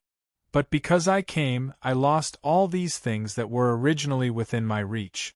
I've done so much before, and now it's all your credit. Why should I give up all my credit the moment you come? Dai Nanzhou, if king hate you. With every word he said, Dai Nanzhou's face darkened. When he finished, Dai Nanzhou raised his head and looked at him. There was no longer the pain in his voice. He only said gloomily, I will remember all the things you've done, all the contributions you've made. The company will also remember. When this building is completed, you will definitely get what you deserve. Do you really have to do this? Do you have to destroy this business that you've worked so hard to complete? If you destroy everything, where will you put me? How will I go back and face my uncle? You're forcing me to my death. Death? Woodenka's face twisted. It's too easy for you to die just like that. I'll make you lose all your reputation. I've put in all my effort for this project. Just as all the procedures were about to be completed, and the building was about to start, you jumped out like a flea. All my efforts were in vain. My dream of a villa was ruined. Dai Nanzhou, I hate you. I'll make you lose all your reputation. I'll make you feel ashamed in the company. Dai Nanzhou pointed at Wu Dunke. You. Ha ha. Wu Dunke suddenly laughed bitterly after his hysteria. What a pity that someone came out of nowhere. Otherwise, you really wouldn't be able to make a comeback for the rest of your life. Wu Dunke's expression made me angry and feel pity. I said helplessly, what can you get other than making the company suffer a huge loss? I can get everything I want. Wu Dunke said, Zhou Yi, if it weren't for your appearance, Dai Nanzhou would have lost all his reputation. He might have been called back by the headquarters. By then, wouldn't the construction site be handed over to me? Then, wouldn't I be able to fulfill my dream? It's been 18 years. I've always dreamed of being able to take charge, drive a luxury car, and live in a villa. But it's all because of you. Zhou Yi, I hate you. I hate you more than I hate Dai Nanzhou. Dai Nanzhou was silent for a long time. The expression on his face became more and more painful. He continued, Dunke, why do you have to do this? Originally, the company's business was going to be handed over to you. My uncle asked me to come to Hong Kong because he saw that the conditions were right and asked me to come here to gain experience. In the future, I'll be able to take on a big responsibility. After the gold plating is done, I'll still have to go back. At that time, won't the Hong Kong business still be handed over to you? Why are you so radical? You don't have to lie to me. Wu Dunke said, the boss won't be so kind and you won't either. You're all snakes and rats in the same nest. You only want to squeeze the fruits of my labor and live on my achievements. You won't be so kind at all. I've been in the company for 18 years. When has the company not treated me like this? Dai Nanzhou, I hate that I can't ruin your reputation immediately. You don't have to lie to me anymore. Do you know why my uncle has been treating you like this for so many years? Dai Nanzhou said, my uncle has seen that you're eager for success. He wants you to gain experience and wear down your evil aura. Nonsense. He's just passing on his son, not his ability. Wu Dunke rolled his eyes. I'm so capable, but Wang Yongjun has never looked at me in the eye. He even sent you to steal the fruits of my victory. You two are snakes and rats in the same nest, jackals of the same lair. I shook my head. Wu Dunke was crazy. From him, I could vaguely see the stubbornness that the Miao woman, Zhaoying, had when I first came to Shenzhen. Even if the company isn't fair, it's too extreme to use this method. You don't understand Taoism. That otherworldly item has a lot of yin energy. Although you have the yin expelling talisman to protect you, you can't avoid getting hurt. I didn't know when Wu Dunke's mouth started to bleed. People live with their last breath. As long as you can defeat Dai Nanzhou and win this project, what's the big deal if you die? As long as I can drive a luxurious car and live in a mansion, I won't frown even if I die right now. The executives of the other companies can have beautiful women and nice cars with them. Why do I have to drive the broken car that the company gave me every day? I've thought about it. I'll use half of my life's savings to set up this trap. Then, I'll use the company's bonus to buy a villa, a sports car, and a female celebrity. After I've fulfilled my dreams, I'll die. When I was born, my family didn't even have steamed buns to eat. I want to die with beautiful women, nice cars, and a luxurious villa. Haha. I said begrudgingly, is it worth it? Worth it. I've contributed to the company for 18 years, and I've given all the credit to Dai Nanzhou. Do you think it's worth it for me to take a month's salary? In this world, the winner takes all. It's only worth it if you can fulfill your dreams and call the wind and summon the rain. My dream is simple. I want to be independent and have beautiful women and nice cars. As long as I can fulfill my dream, what's the big deal about dying? Said Wu Dunke. Dunke, wake up. Don't be so stubborn. Let's not talk about this anymore. Just help me like before. After this project is over, I'll ask my uncle to give you a villa. What do you think? Dai Nanzhou's voice sounded like he was begging. When we were in school, he was a kind person. That was how we became friends. And now, he hadn't changed his mind. Wu Dunka had treated him badly, but he still wanted to save him. Don't be a hypocrite. Wu Dunka didn't buy it. He roared crazily, and it's too late.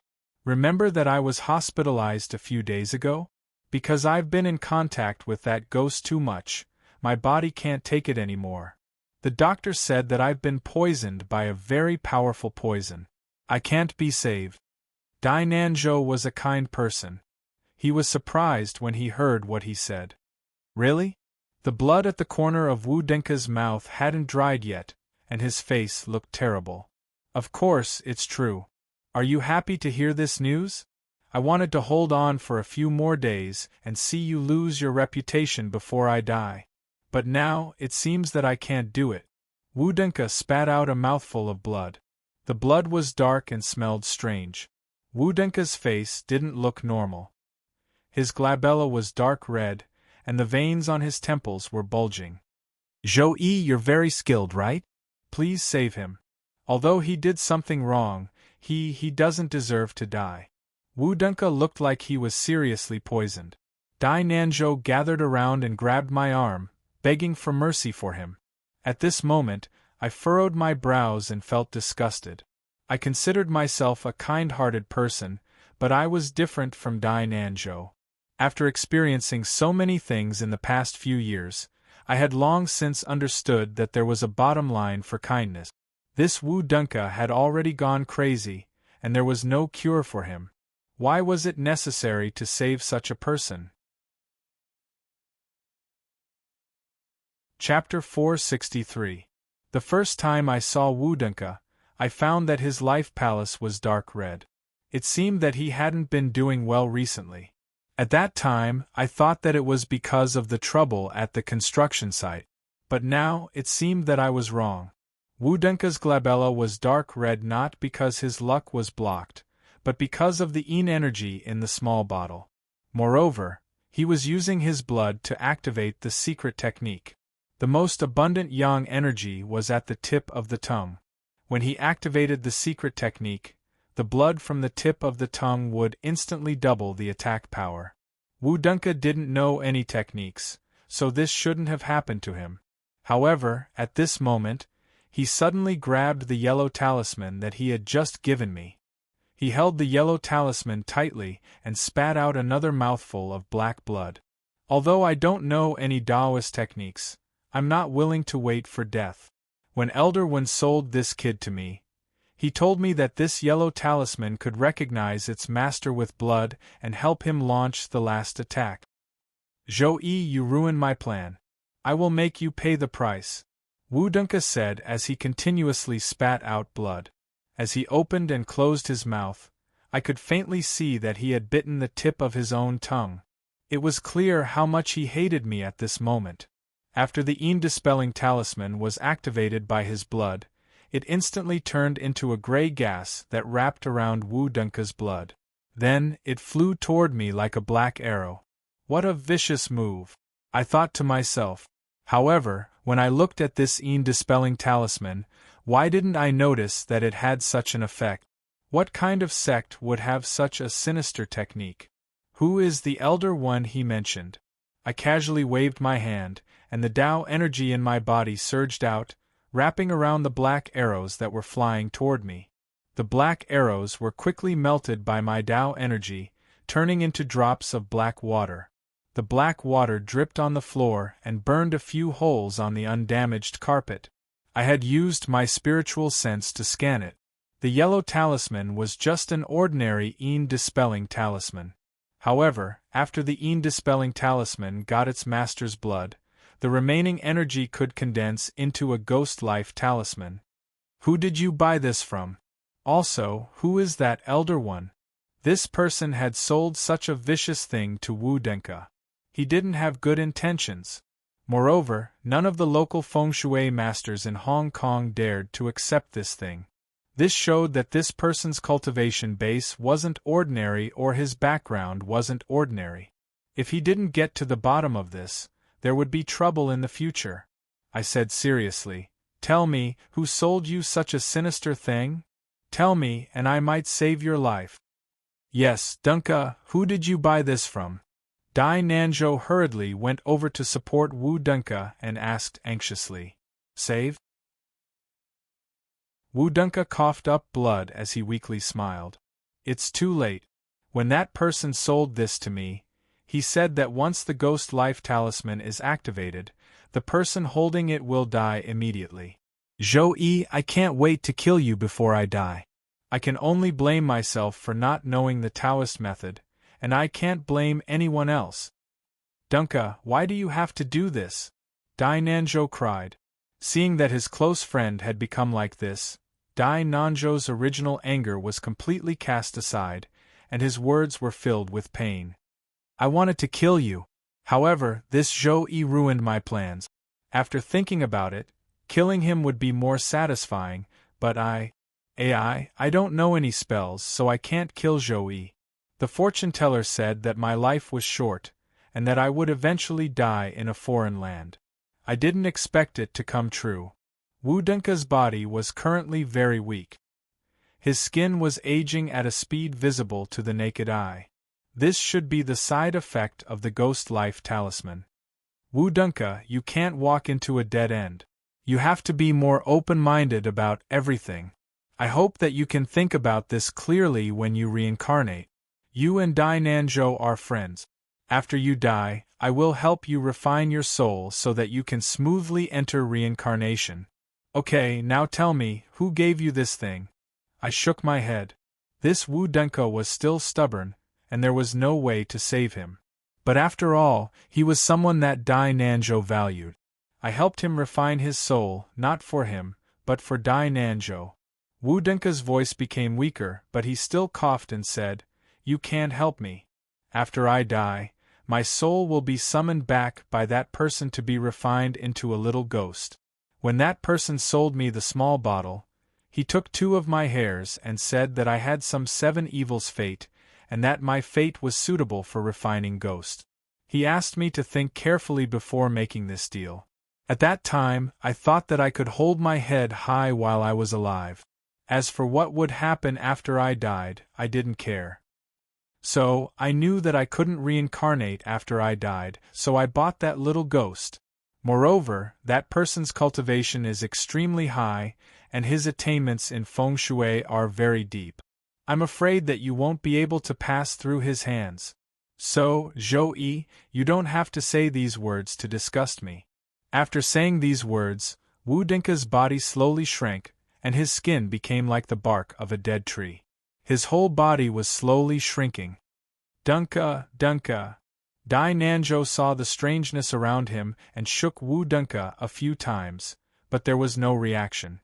Wu Dunka was obviously dead. He had bad intentions, and he only had himself to blame. He deserved to end up like this.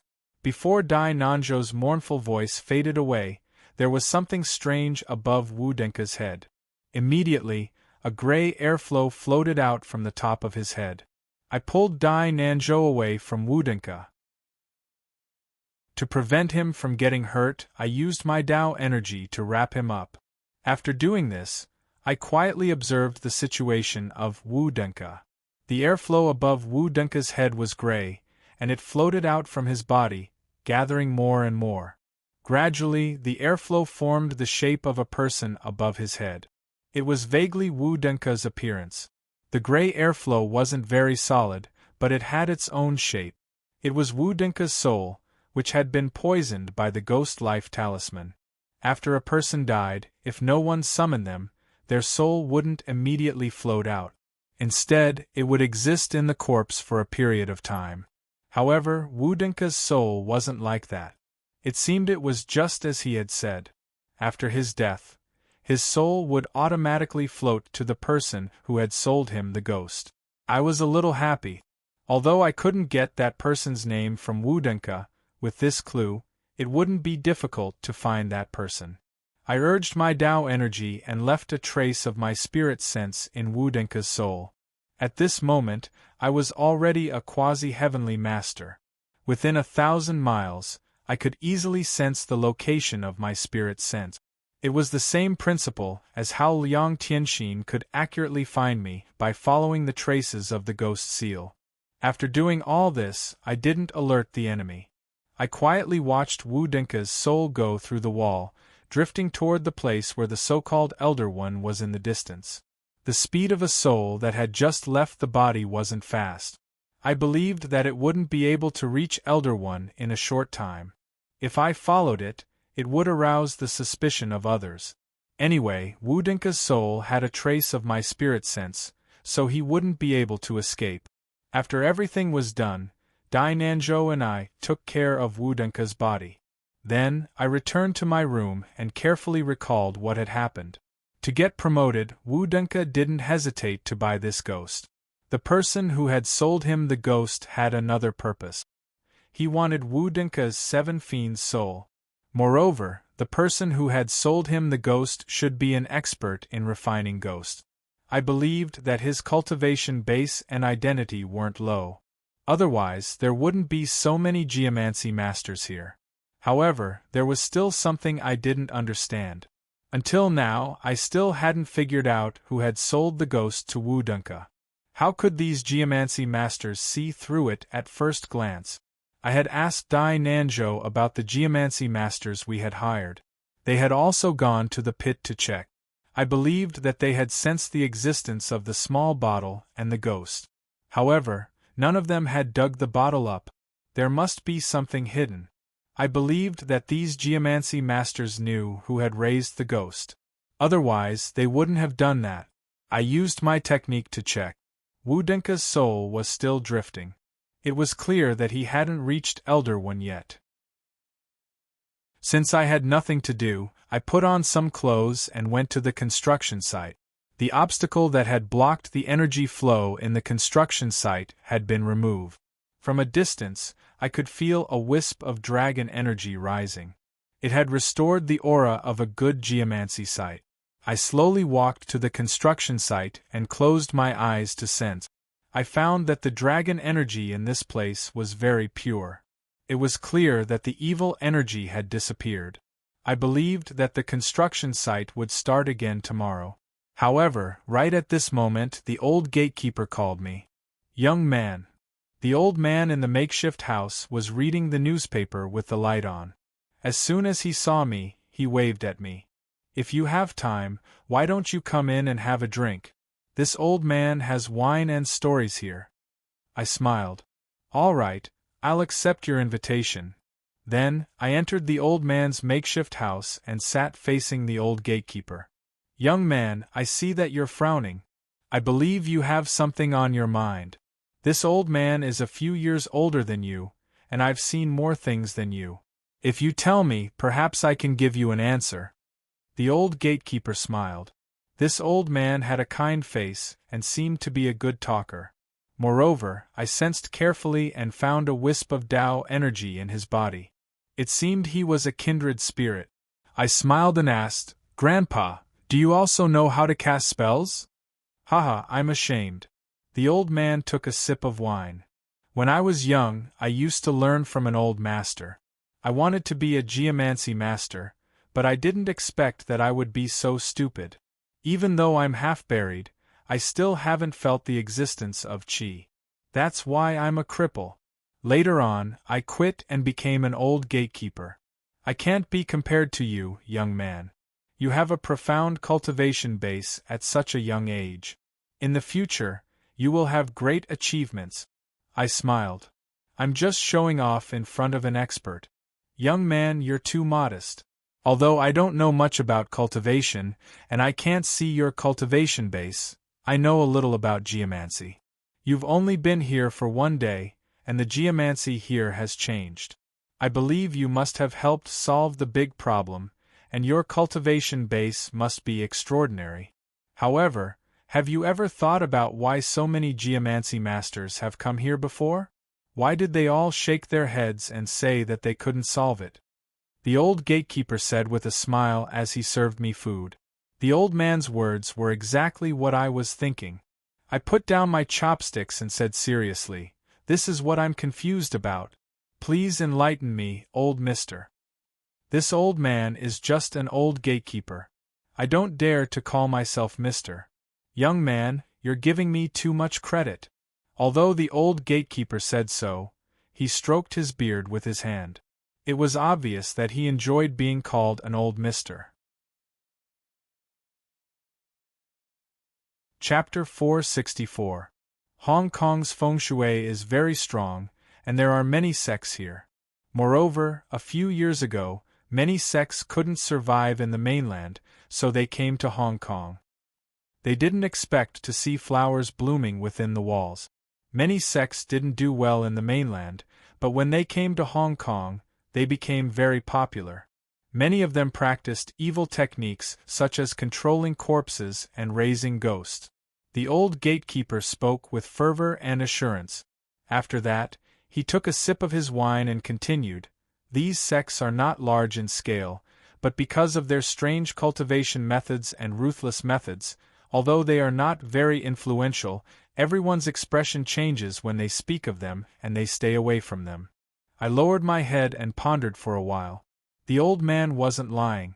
The sects in Jianghu practiced Tao Qi or witchcraft Qi. The process was very difficult, and it couldn't be done in one step. However, it was different for those evil sections. For example, the corpse-chasing sect.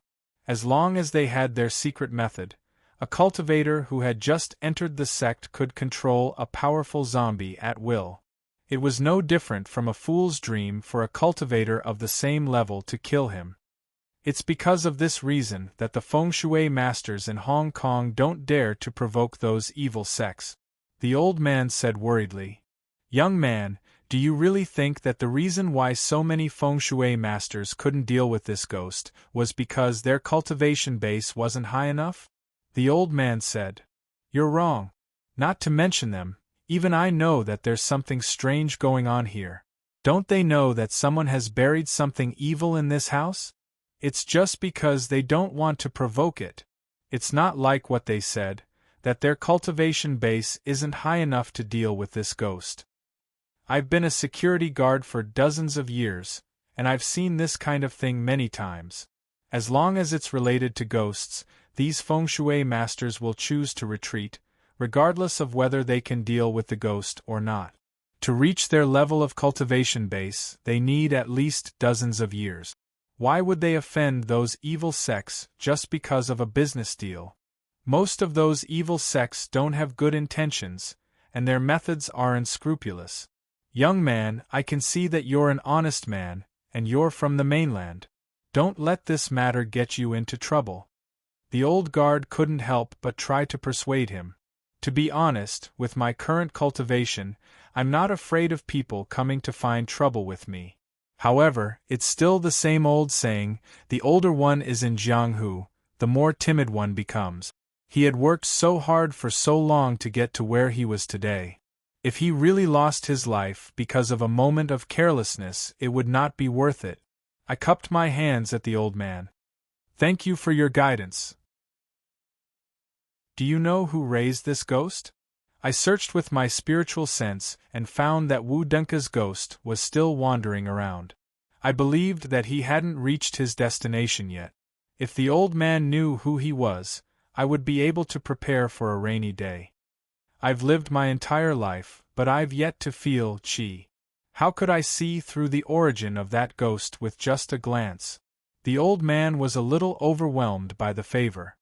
He stroked his beard and said with a smile, but then he changed his tone and said, "But according to this little old man's guess, there are no more than 3 reasons for the ghost's origin." "Which 3?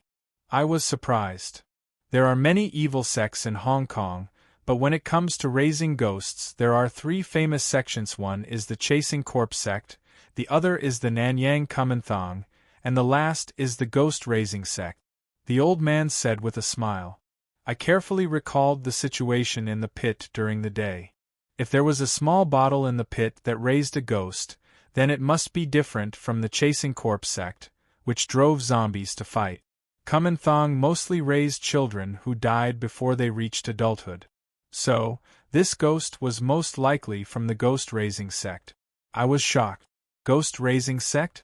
Isn't it the sect that chased me for 1,000 miles, Liang Tianxin? Could it be that the person who sold Wu Dunke the ghost was the great elder of the ghost-raising sect, Liang Tianxin? If it really was him, then enemies are bound to meet on a narrow road. I was stunned and didn't say anything. The old man seemed to have misunderstood me and tried to comfort me.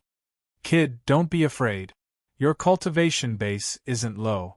Even if those people come to find you, they might not be your match. However, young people are too hot-blooded. You should be more cautious in the future. It's not worth it if you lose your life to help others. I've learned something. I stood up and bowed to the old man. The old man stroked his beard and smiled. Good kid, you're still young. You still have a long way to go. It's getting late. Go back and rest. You need to conserve your energy. I replied with a smile and turned around to leave. Since this old man had given me a clue, I would follow it to find the melon.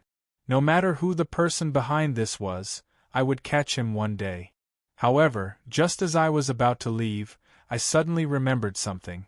I stopped and said to the old man, Grandpa, heaven and earth are chaotic and divided into yin and yang energies. If you could sense the evil spirit in the pit, I believe you could vaguely sense the existence of yin energy. Do you know why you couldn't sense the existence of qi? The old man in front of me was kind. I had heard him say that he was half buried, but he still couldn't sense qi. It was fate that brought us together, so there was no harm in giving me some advice. Perhaps the old man's situation reminded me of the time when I was studying in university. At that time, I had also reached the same bottleneck. Fortunately, I was able to break through quickly. However, the old man in front of me didn't have anyone to guide him, so he was stuck in this realm for the rest of his life. He couldn't become a geomaster. Cultivation depends on fate. This old man was able to meet me today, so it can be considered as a fate for him. Why? Kid, tell me quickly. How can I sense qi?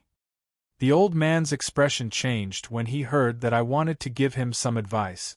Perhaps this was the real reason why the old man wanted to see me. However, he knew that many cultivators in the martial world didn't want to talk about their cultivation methods to outsiders. That was why he didn't ask. Heaven and earth use primordial chaos as qi, and my body uses the darkness as qi. Qi is invisible. It's not meant to be sensed. It's meant to be used. As long as you can sense the yin and yang energies and use them, you will be able to control qi. Then, I casually walked away. Shortly after, I heard the old man pat his head and sigh. He seemed to have understood something. On the path of cultivation, everyone had their own fate. I didn't turn my head. I just smiled and left. When I returned to the hotel, I carefully recalled what had happened today. According to the old man, it was possible that the person who sold the ghost to Wu Dunke was a member of the ghost-raising sect. As I thought that I could finally see Liang Tianxin again, I cheered up. The last time I saw Liang Tianxin, he had chased me for thousands of miles, all the way to the Yellow Spring River. Eventually, I had to rely on Xiao Jin's help to escape. However, he still made an appointment with me in 2 years. He said that he would take me to a place after 2 years. However, 2 years had passed. Why didn't Liang Tianxin come to see me? Did he forget that I was the murderer who killed his precious son? Or was he delayed by something else? Instinctively, I looked at my arm. Before Liang Kaixiong died, he had left a ghost seal on my arm. Now, when I looked at my arm, the ghost seal was gone. The ghost seal itself contains a huge amount of energy that can be absorbed by the person who has been sealed. I believe that it has been digested by me as my cultivation continues to improve. No wonder that Liang Tianxin hasn't come looking for me for so long. I can't blame Liang Tianxin for not being thoughtful back then. It's just that my cultivation has increased too quickly. Back then, Liang Tianxin would never have imagined that I could actually cultivate to the quasi-celestial master level in just 2 years. I used my spiritual sense to check. Woodenka's soul was still drifting. It seemed he hadn't reached his destination yet. I didn't mind him and went to bed. It was a quiet night. When I woke up the next morning, Dai Nanzhou came to see me. I want to start work again. Are you in danger? The project in Hong Kong was very important, and the headquarters had been urging us. Moreover, we hadn't wasted a single day, and we had wasted an astronomical amount of money. I nodded and told him, "It's not a big deal. We can start work again. Moreover, I'm here these days. If something happens, I can solve it immediately. Don't worry." Dai Nanzhou exhaled in relief. However, he still didn't smile. It seemed Wu Denka's case had affected him a lot. The kind, smiling boy had become much more mature now. After thanking me one more time, he left. I guessed he was going to arrange the progress of the project. Of course, I didn't pay much attention to these things.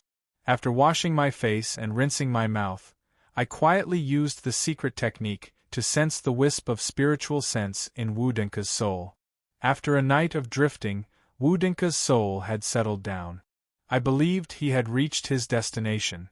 I calmed my mind and sensed. His soul was in a place in Jilong. I didn't bother Dai Nanzhou. I directly went out and hailed a taxi. I followed the direction the spiritual sense had come from and asked the driver to go to Jilong. The road conditions in Hong Kong weren't bad. Although it was rush hour, we didn't encounter any traffic jams. I chatted with the driver on the way. Around an hour later, we arrived in front of a high-class villa area in Jilong. The spiritual sense had come from this area. This area was built on a mountain. Aside from the villas, there were many lush shrubs. It was a beautiful sight that made people feel relaxed and happy. As we didn't want to alert the enemy, I called for a taxi to stop by a wall in this area. I used the Tao energy to block the surveillance cameras. Seizing the opportunity when no one was around, I jumped and entered the area. I walked along the stone steps of the area for around 10 minutes before I reached a villa. This place had the thickest spiritual sense. Woodenka's soul was in this villa. The villa in front of me had 5 floors. At this moment, Woodenka's soul was on the 3rd floor, where the curtains were closed. With my skills, it wasn't hard to sneak in. After entering the villa, I found no one in the living room on the 1st floor. I glanced around and went upstairs. When I reached the room on the 3rd floor, I stopped. I used my spiritual sense to sense. Besides Woodenka's soul, there was only one other person in the room. From the Tao energy this person emitted, he should have a 4-star glorious knowledge cultivation base. A 4-star glorious knowledge cultivator couldn't be Liang Tianxin. However, I sensed an aura similar to Liang Tianxin's. This person was most likely related to the ghost-raising sect. With my current cultivation base, dealing with a 4-star glorious knowledge Earth Master wasn't a problem. I concealed my aura and knocked on the door in front of me. "Who is it?" Chapter 465. The man in the room asked, but I didn't answer. I just raised my hand and knocked on the door one more time. "Who is it?" The man's voice became more cautious. Before I could answer, I felt a cold aura shoot toward me from the other side of the door. This aura wasn't strong. With my current cultivation base, I could deal with it easily. I stood still, and a witchcraft energy barrier automatically appeared in front of my chest. After this barrier was formed, an ear-piercing and short sound abruptly sounded out. Subsequently, an extremely tiny black shadow drilled a small hole through the solid wooden door and pierced straight through it.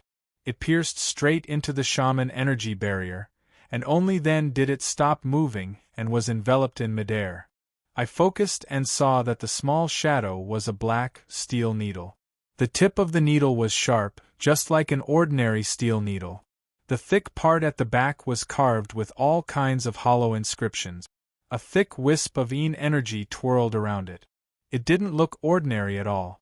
When it came to controlling a magic tool, the smaller it was, the harder it was to control it. From this steel needle, I could tell that the man in the room had an extraordinary cultivation base. However, I sensed that the energy on the steel needle was at the middle stage of the glorious era.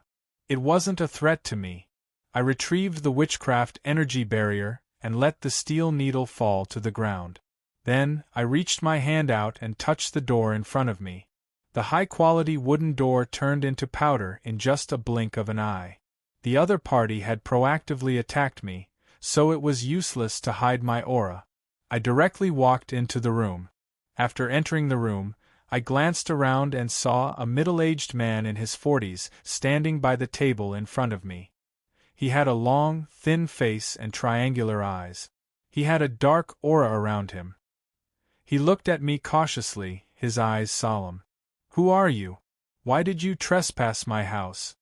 The man spoke fluent Cantonese and asked me in a gloomy voice. Cantonese was quite different from Mandarin, but after all, I had stayed in Shenzhen for a period of time. Under the influence of what I saw and heard, I could still understand this sentence. Of course, I wouldn't answer his boring question. I waved my hand, and my Tao energy covered the entire room. After confirming that the man couldn't use Tao techniques to communicate with the outside world, I asked him faintly, "Are you the one who sold the ghost to Wu Dunka?" "Wu Dunka?" The man was startled. He immediately switched to Mandarin with a thick accent and answered, "That's right, Wu Dunka did hire one from my place. I can see that your cultivation is not bad, so you must be someone from the mainland's metaphysics world.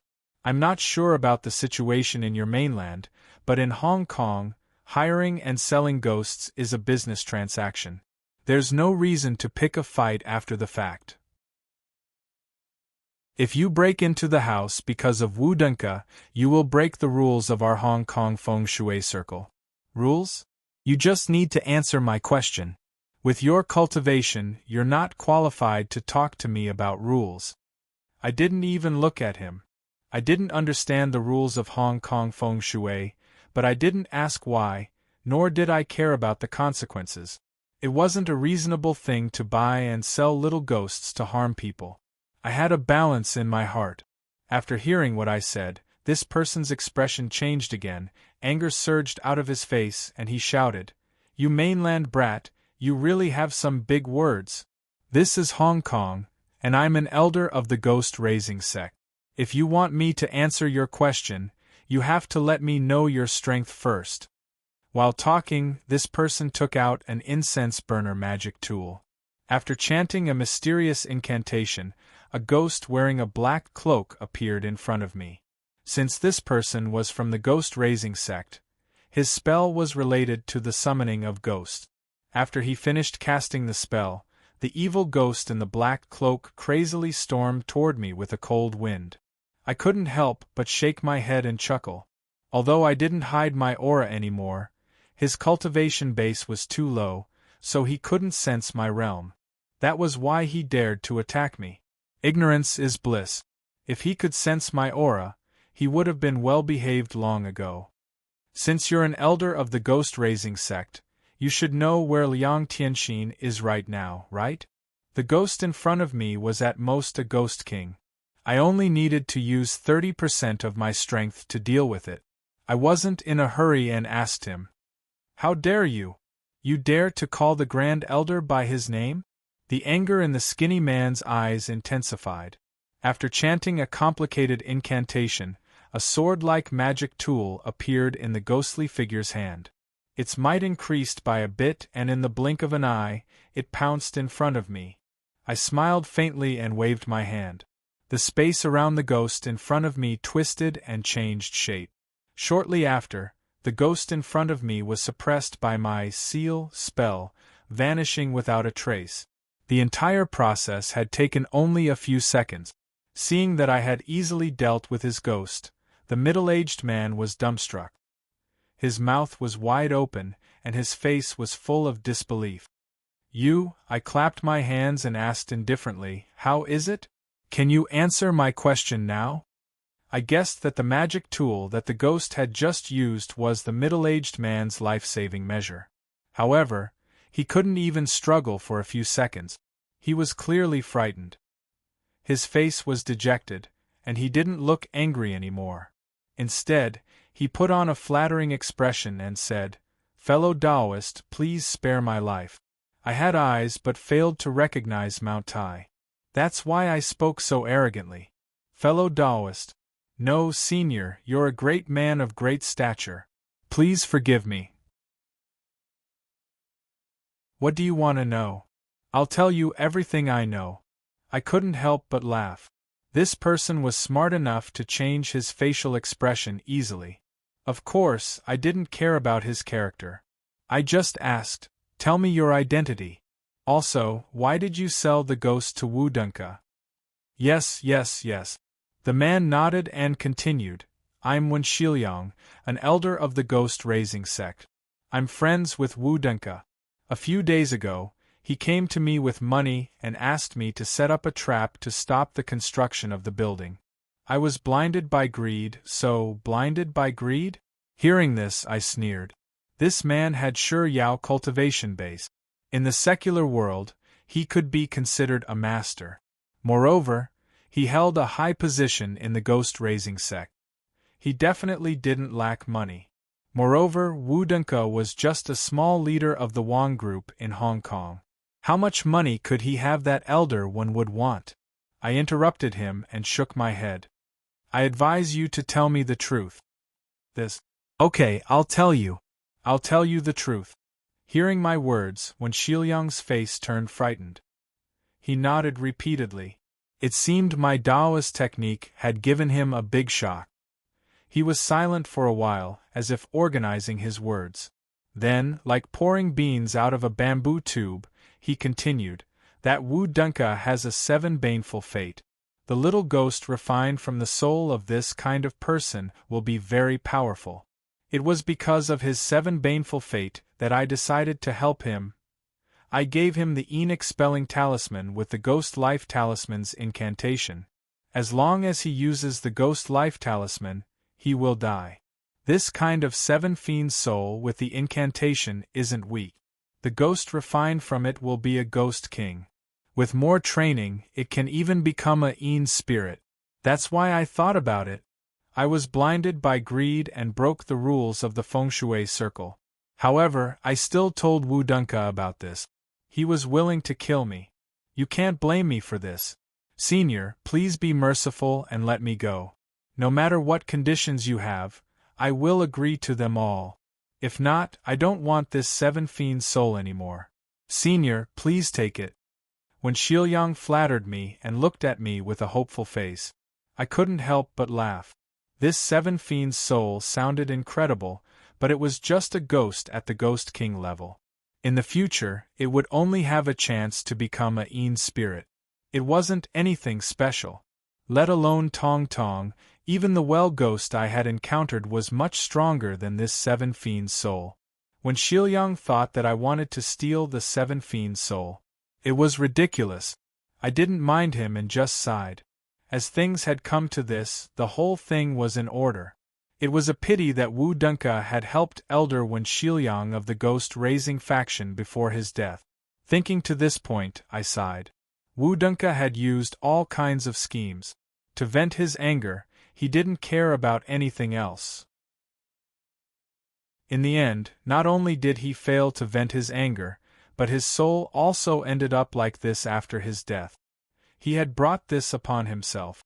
As the old saying went, one shouldn't have the intention to harm others. From the moment Wu Dunka decided to harm others, his fate was already set. Senior, I've told you everything I know. Please let me go. I will change my evil ways. I won't break the rules again. I won't harm people again. Wen Shiliang became even more terrified when he saw that I didn't speak for a long time. He continued to beg, "Please let me go this time." I smiled noncommittally and ignored his pleading. "There's one more thing. Your ghost-raising sect's Grand Supreme Elder, Jiang Tianxin, is an old friend of mine. Do you know where he is?" "Grand Supreme Elder?" Wen Shiliang's expression turned solemn when I mentioned Jiang Tianxin. He paused for a moment before continuing, "The Grand Supreme Elder comes and goes like a ghost. Apart from a few close friends, I'm afraid no one knows where he is hiding. However, since Senior is an old friend of the Grand Supreme Elder, why don't you come to our sect's main altar and leave your name? Someone will naturally inform the Grand Supreme Elder. I shook my head. An old friend is an old friend. However, I'm looking for him to settle an old score. When Xiaoyang's pupils shrank. He couldn't speak for a long time. When I was dealing with him earlier, I had actually used my Heavenly Master technique. However, he might not have been able to see through it with his cultivation. At this moment, my words had clearly told him that I had a Heavenly Master cultivation base. It was normal for Wen Xiaoyang to be frightened after knowing that he had offended a Heavenly Master. I didn't have time to think about his thoughts and continued to ask, "You really don't know his whereabouts?" "I really don't know, but..." Wen Xiaoyang was as quiet as a cicada in winter. Then, he seemed to recall something. "But what?" "A few days ago, I heard from another elder in the sect that a rich businessman from the new territories is going to hold a banquet in a few days and invited the Grand Supreme Elder to attend the banquet. That rich businessman is a person on the list of billionaires and has some connections in the feng shui circle of Hong Kong. It is very likely that the Grand Supreme Elder will attend the banquet," Wen Xiaoyang answered respectfully.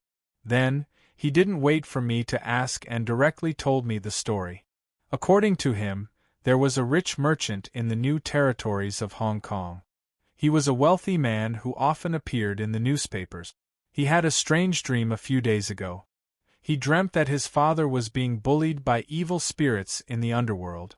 The rich merchant asked someone to check and said that the feng shui of his ancestors' grave wasn't good. It had been eroded by yin energy. That was why his business was affected. The rich merchant also knew something about feng shui. Soon, he decided to move the grave. However, this merchant wasn't an ordinary person. His family had been rich for many years. His ancestors' grave was a famous place with good feng shui in Hong Kong. Of course, he couldn't choose a random place to move the grave. At the very least, the feng shui of his ancestors' grave couldn't be worse. He couldn't make up his mind at the moment. However, this merchant was rich and didn't lack money. That was why he decided to hold a banquet in the new territories a few days later. He invited some big shots of Hong Kong's feng shui circle. He hoped that they could work together to move the grave. That merchant has a lot of money, and he attached great importance to moving the grave. He promised a lot of money. Of course, the Grand Supreme Elder doesn't like those common things. However, I heard that the merchant has collected many rare treasures in the feng shui circle. Even the Heavenly Master is interested in them. That's why the Grand Supreme Elder will go to the banquet, said Wen Xiaoyang. Rare treasures that even the Heavenly Master is interested in? I thought for a while and didn't really care. The glory of Knowledge Realm and the Heavenly Master Realm were only one step apart, but in fact they were very far apart. Below the Heavenly Master, everyone was an ordinary person.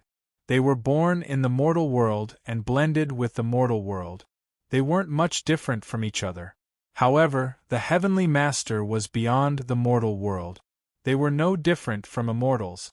Ordinary people could understand the power of the Earth Master, but they couldn't understand the power of the Heavenly Master. Although Hong Kong had a strong feng shui circle, I didn't think that ordinary people would have treasures that even the Heavenly Master would envy. However, if Liang Tianxin was likely to go there, I would have to go there when the time came.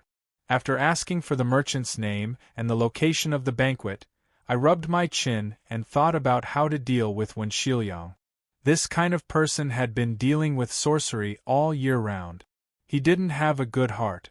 Moreover, he had an extraordinary cultivation base. If I let him live, he would be a disaster. Moreover, someone had to take responsibility for the souls that had died in the Wang Group's construction site. However, it wasn't fair to put all the blame on this person. After all, Wu Dunke was the one who had caused the Wang Group's destruction. Wen Xiaoyang had just given Wu Dunke a butcher's knife. What should I do with him? When Xiaoyang looked at my expression and seemed to understand what I was thinking, he knelt on the ground and kowtowed as if he was pounding garlic. He cried, "Senior, I have told you everything I know.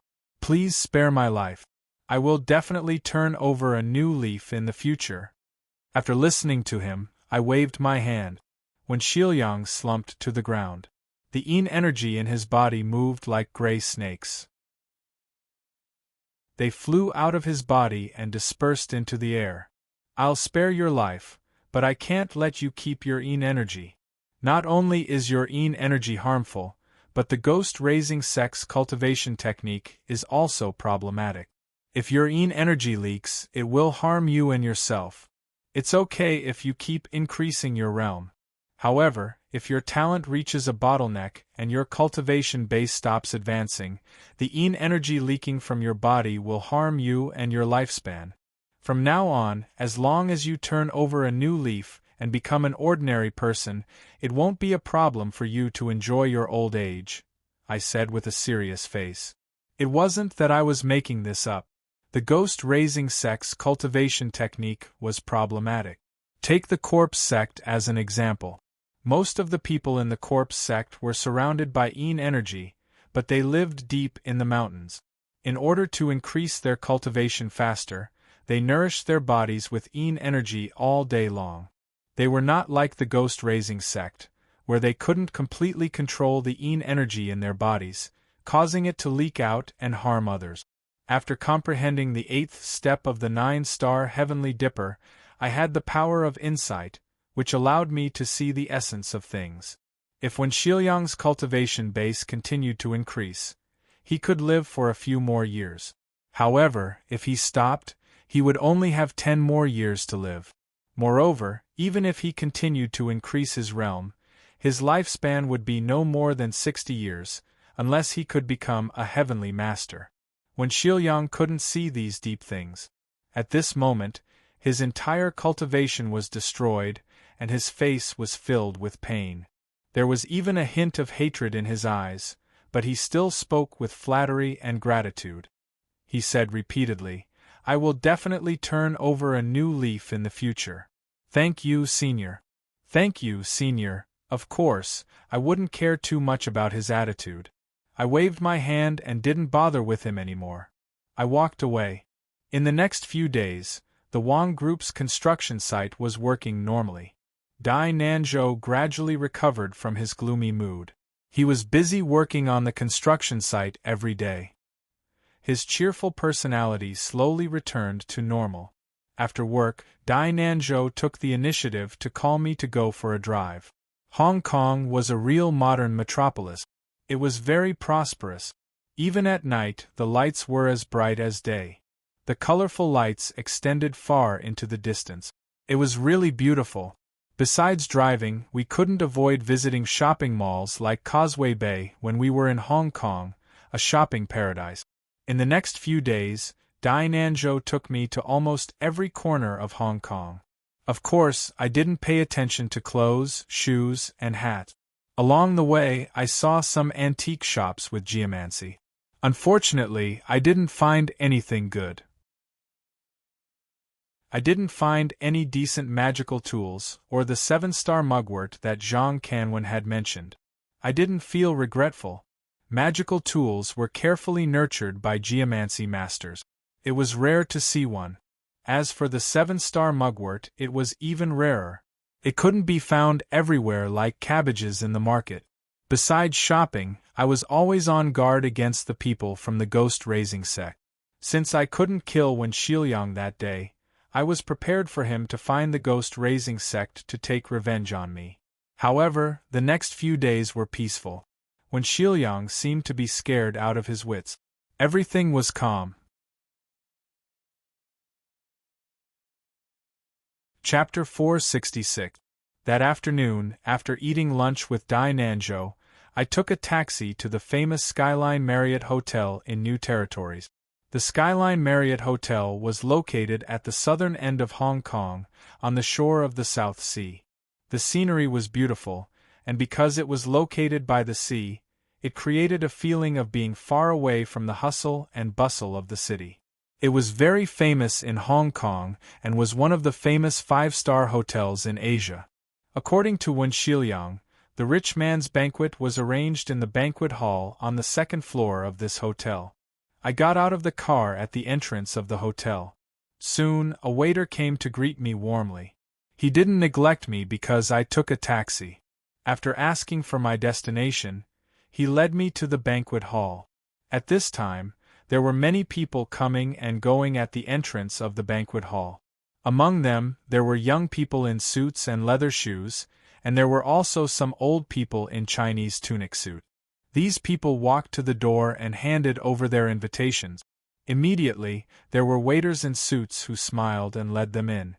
Looking at the door that opened from time to time, there were dozens of people inside. All of them had Dao Qi on them. They should be the feng shui masters that the rich man had invited. Of course, I didn't have an invitation, but it wasn't a problem for me. When I walked to the door, I silently activated the Dao Qi in my body and wrapped myself up.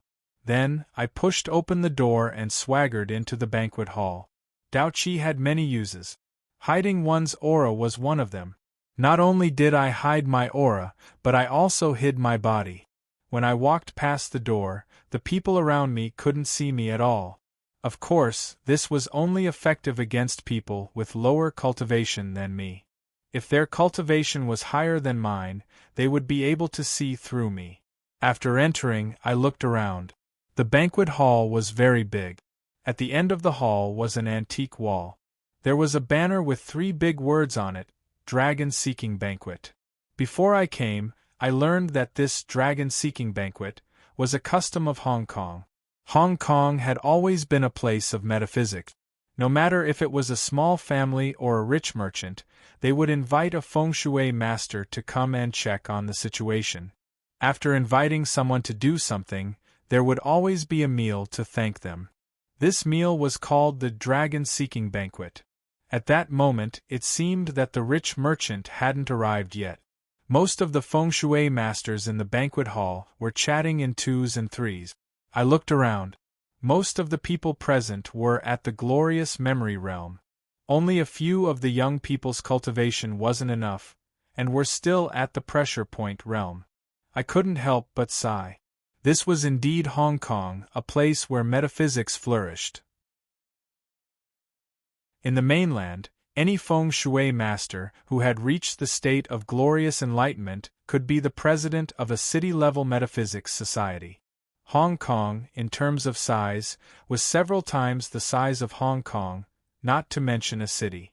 But on such a small piece of land, a random geomancy gathering had so many glory of consciousness realm geomancy masters appearing. It really made people speechless. It's a pity that I didn't see a single feng shui master realm feng shui master after looking around for a long time. Liang Tianxin shouldn't have arrived yet. But then again, it made sense. Liang Tianxin was a heavenly master and should be quite popular in Hong Kong. Naturally, there was no reason for him to wait here in advance. I wasn't in a hurry. I walked around and listened carefully. Most of the feng shui masters in the banquet hall were chatting with each other or talking about interesting feng shui stories that they had encountered before. Nothing much was important. However, a few people were talking about Liang Tianxin.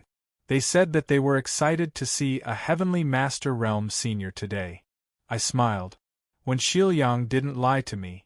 Liang Tianxin would most likely appear today. After confirming this, I randomly picked a place at the back and sat down.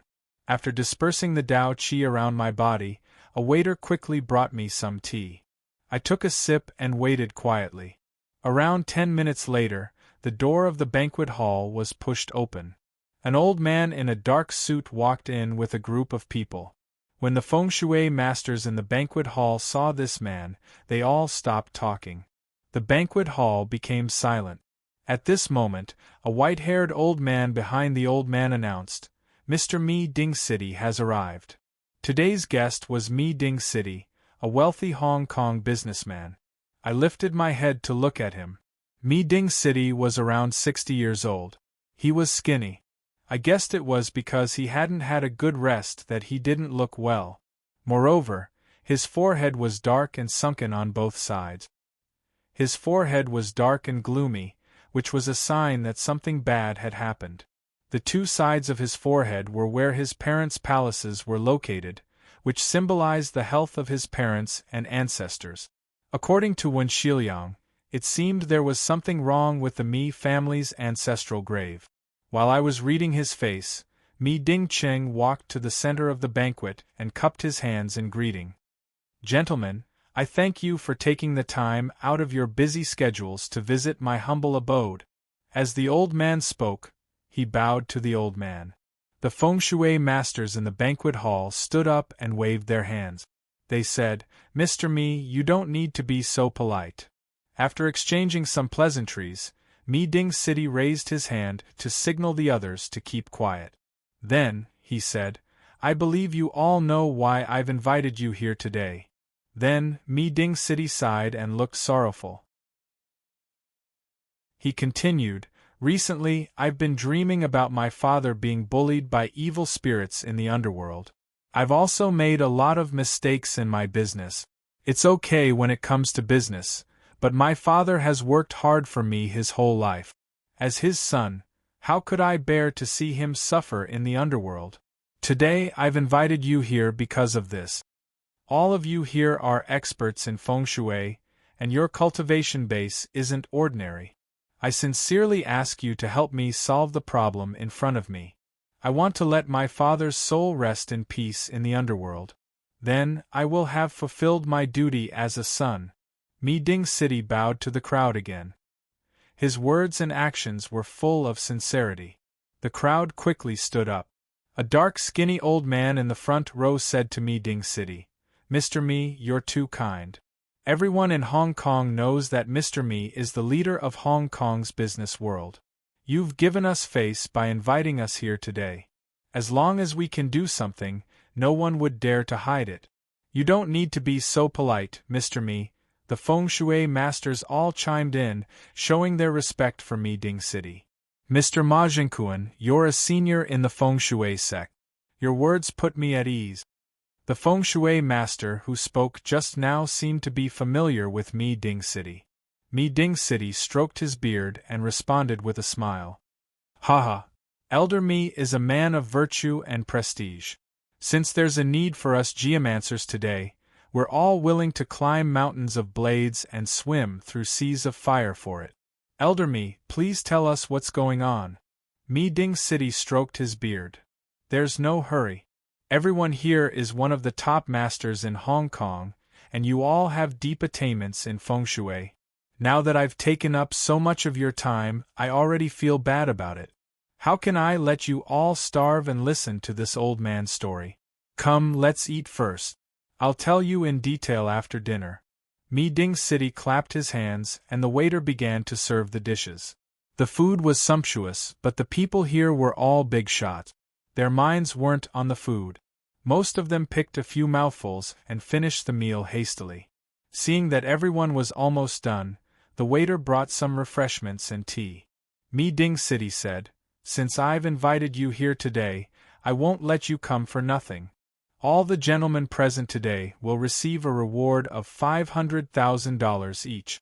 In addition, I'll also reward you handsomely for helping my Mi family out of this disaster. I'm sure you'll be satisfied." All the feng shui masters cheered when they heard Mi Ding City's words. Those who were qualified to attend the meeting were all influential people. 500,000 might not be a big deal, but Mi Ding City was a wealthy businessman and had a high status in Hong Kong. It was an honor to be paid by Mi Ding City. Only I didn't feel anything. I wasn't from Hong Kong. Although I'd heard of Mi Ding City's fame, I didn't feel proud. Moreover, I was here to find Liang Tianxin. I was getting impatient since he hadn't shown up yet. However, Mi Ding City began to tell me the story of his family. Since I had nothing to do, I calmed down and listened. Although I have some property now, I was born poor when I was young. My father ran a small grocery business to support his family. Later on, he met a beggar who had fled from the mainland. Mi Ding City's voice was sad as he told the story of the Mi family. Back then, Mi Ding City's father ran a small grocery store. At that time, Hong Kong's economy was poor, and people didn't have much money. Their purchasing power was limited, and they had a lot of children. However, Mi Ding City's father was a kind man. When he met the old beggar outside his grocery store, he saw that the beggar was sick and had no one to rely on. He didn't have the heart to drive the beggar away. After thinking for a while, he gritted his teeth and took the beggar into his store. He took good care of the beggar for many days and saved his life. From then on, the old beggar stayed with the Mi family. Mi Ding City's father took good care of him. Once, the family bought a carp. Before his wife and children could eat it, Mi Ding City's father brought a bowl of fish soup to the beggar. He said that the soup was good for the body and that the beggar needed it more. "Dad, we have nothing to do with this old beggar. We've been taking care of him for so long, but he hasn't gotten any better. Do you still want to take care of him until he dies? Life at home has always been tight. Not to mention the fact that we can't feed so many mouths. It's not easy for us to see meat and fish, but you've given it all to him." Hearing the children cry like that, as a mother, I feel terrible. His wife complained about Mi Ding City's father more than once. However, Mi Ding City's father couldn't kick the old beggar out no matter what. He still took care of the poor man like he did his own father. Unfortunately, the old beggar didn't make it through the winter of that year. That winter was unusually cold in Hong Kong. The old beggar's body was weak. He lay on the bed, wrapped in several layers of blankets, but there wasn't a trace of warmth. He didn't last long before he died. The day before he died, he struggled to call Mi Ding City's father to his bedside. It was the first time he spoke to Mi Ding City's father in days. "You're a good person. I've been eating and living with you for so long, but I can't repay you. I can only give you a piece of good fortune to thank you for taking care of me these days." The old beggar spoke in a serious tone, but Mi Ding City's father thought it was absurd. He thought to himself, "You're just a penniless old beggar. How can you give me a piece of good fortune when you're about to die?" Although the old beggar was down and out, he was also weather-beaten. He knew what Mi Ding City's father was thinking at a glance. He said with difficulty, "Don't look down on this old beggar's good fortune. Fate is determined by heaven, but feng shui is determined by man. As long as you listen to me, I can guarantee that your family's wealth will continue." Mi Ding City's father listened to the old beggar's words and became serious. He asked the old man for guidance. The old beggar was about to die. He talked for a while, rested for a while, and gestured with his hands. After a long time, he told Mi Ding City's father 5 locations. He said that they were the 5 graves he had chosen.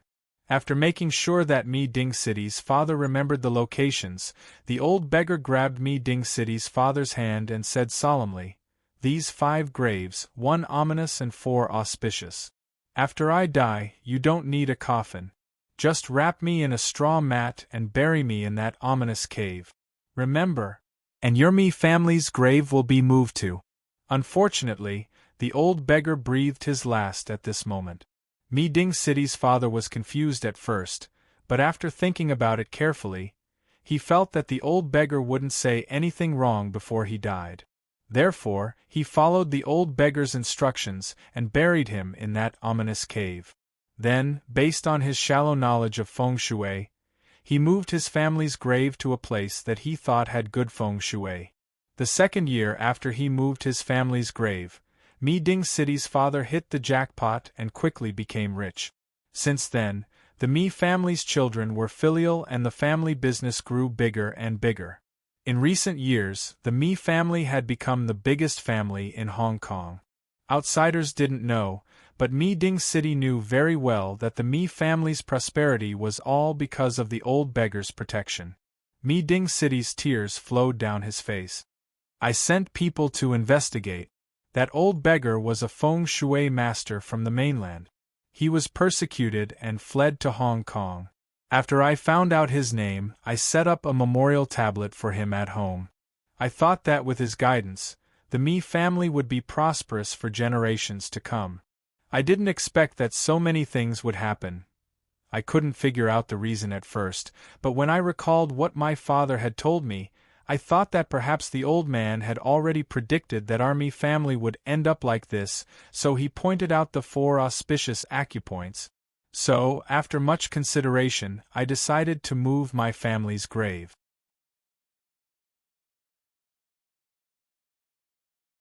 Chapter 467.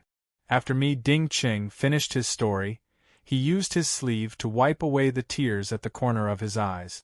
Then, he sat down on a chair and looked at the crowd with an inquiring gaze. Feng shui has the theory of luck, but evil feng shui can also bury people and even attract dragon energy to protect the later generations. However, this method of seeking survival in the midst of danger is not something that can be easily done by those with great cultivation. From this, we can see that the old man is indeed an expert in feng shui. If the evil feng shui is like this, then there is no need to talk about the auspicious feng shui. Old Mi's family's decades of wealth is indeed related to this senior's words.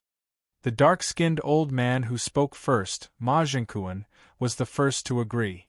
Mi Ding-ching nodded. Mr. Ma is right. When I went to the mainland to do business, a feng shui master from Beijing's Gonggu Alley said the same thing. However, it doesn't seem appropriate to say it this way. At this moment, an old man with white hair and a youthful complexion seemed to be puzzled. What is Mr. Lu's opinion? Mi Ding-ching asked.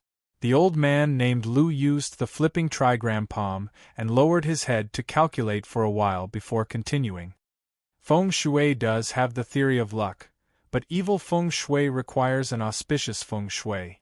The so-called auspicious feng shui refers to the value of one's fate. Only when one's bone weighs 7 taels can it be considered precious. This kind of fate not only gives one a lifetime of glory, but also benefits one's descendants after death. Even if one's descendants have a miserable life, they can still be set right by their elders. This is good luck. However, the senior old Mi spoke of was persecuted and died in a foreign land. His fortune cannot be said to be great, so how could he have good luck? It seemed that this old man was an expert in bone weighing and fortune-telling. His analysis of fate feng shui made sense. Although the path of weighing bones is exquisite and concise, it has its own limitations. The theory of weighing bones generally only has 51 kinds of fate. How can you be sure that the old senior and the ancestor of the Mi family are among these 51 kinds of people? Before Mi Ding-ching could speak, a hot-blooded young man spoke first. I listened attentively and found it interesting as well. In fact, this young man was right. Bone weighing and fortune-telling has its limitations, but feng shui needs to be considered from all sides. So it's the boy from the Huang family of the 9 dragons. It's fine if your cultivation is low and your knowledge is shallow, but do you know that there's a hierarchy in understanding the Tao? Don't you have the slightest bit of manners when talking to your seniors? Your Huang clan's upbringing is quite interesting. The geomancer surnamed Lu seemed to have a grudge against the Huang clan, so his words were quite sharp. The young feng shui master Huang's previous words were indeed a little impolite. At this time, his face turned red. Since he was in the wrong, he didn't dare to argue anymore. He just replied politely in a low voice, "Everyone's horoscope is different. Marshal Uncle Lu hasn't come to the scene to investigate, nor has he asked for the old beggar and the Mi family's ancestors' birth date. It's a little arbitrary to make such a conclusion." Humph. The white-haired old man flicked his sleeves and snorted coldly. He didn't say anything else, as if he disdained to pay any attention to him. What the two of you have said is correct. Elder Lu's words were words of experience, and Brother Huang's words were also words of wisdom. You and I haven't been to the scene yet, so it's inconvenient for us to make a conclusion. As for the actual map, we'll naturally come to a conclusion after we do a field investigation. Seeing that the two were arguing fiercely, a fat feng shui master walked out to smooth things over. However, his words seemed to be biased towards the young man surnamed Huang. With someone smoothing things over, the old man surnamed Liu and the young man surnamed Huang both took a step back and didn't argue anymore. Ma Zhengkuan, who was sitting to the side, stroked his goatee and smiled at everyone. What the several Taoists said is reasonable. In the path of feng shui, it's a good thing that everyone can argue about it. Now that we've discussed it, why don't we let Mr. Mi take us to the scene to investigate? Hearing this, Mi Dingqing smiled. This is my fault. I haven't taken everyone to the scene yet, and I'm begging everyone to make a decision. Haha, it's my fault. If everyone is ready, I'll take everyone to the tombs. As he said so, everyone stood up and excitedly prepared to set off with Mi Ding City. I sat in the corner, my eyebrows slightly furrowed. Mi Dingqing's story was quite interesting, and I was quite interested in the old beggar's tombs. However, my purpose in coming here is Liang Tianxin. The banquet is about to end. Could it be that Jiang Tianxin won't come? Just as I was getting impatient and was about to think of another method, Mi Dingqing gestured for the feng shui masters to calm down. Once everyone quieted down, Mi Dingqing waved his hand at the person beside him. Someone immediately came over with a wooden tray. The tray was covered with red silk, making it impossible to see what was on it. However, judging from Mi Dingqing's solemn expression, it seemed to be something extraordinary. As I said before, everyone who came to the banquet will receive a reward of 500,000. However, I know that everyone here is a senior expert in feng shui and won't care about gold and silver. Therefore, in addition to the reward, if you can choose the best feng shui from the 3 tombs and help me resolve my doubts, I will reward you handsomely. As he spoke, he walked over and removed the red silk covering the wooden tray. Everyone's eyes were drawn to it. Even I came over to take a look. After one look, I couldn't look away. On the small wooden tray there were 3 wooden boxes. At this moment, the wooden boxes' lids were all open. From left to right there was a century-old ginseng emitting dense spiritual energy, a small vermilion stone, and a green leaf. A century-old ginseng was naturally not an ordinary item. The dense spiritual energy it emitted was very beneficial to cultivators. As for the vermilion stone, if I wasn't mistaken, it was a cinnabar stone. Cinnabar stone was one of the 4 national stones of China. It was the best of the bloodstones. It had an extraordinary effect on exorcism and was extremely valuable. If an ordinary person carried it with them, they would be immune to all kinds of demons. For cultivators, it was the best material for making ritual implements. To be able to bring out these 2 items proved that Mi Dingqing had put in a lot of effort. However, what really attracted my attention was the item in the 3rd wooden box, which was the green leaf. This green leaf looked ordinary at first glance, but if you looked closely, you could see some dark silver marks on the green leaf. There were 7 dark silver marks in total, and each of them was in the shape of a star. This was the 7-star mugwort leaf that Zhang Canwen had told me about a few days ago. After Zhang Canwen had told me about it, I had asked him about it in detail and read through some materials to memorize the appearance of this 7-star mugwort leaf. My original intention was to search for it when I had the chance in the future. I didn't expect to see this item in just half a month. However, according to Zhang Canwen, we needed the whole 7-star mugwort leaf to save Wang Li. Now we only had 1 leaf, which was far from enough. However, this mugwort leaf in Mi Dingqing's hand must have a source. As long as we could get it from him, we would be able to get information about the whole 7-star mugwort leaf. After taking out these items, Mi Dingqing began to explain to everyone with a smile. Some of the geomancy masters with good eyesight opened their eyes wide when they saw these items. Some of the less knowledgeable ones couldn't help but look greedy after Mi Dingcheng's explanation. In short, these 3 items had completely attracted the geomancy masters, making them even more excited. I wasn't an exception. At first, I thought that since Jiang Tianxin hadn't appeared yet, I didn't need to stay here any longer.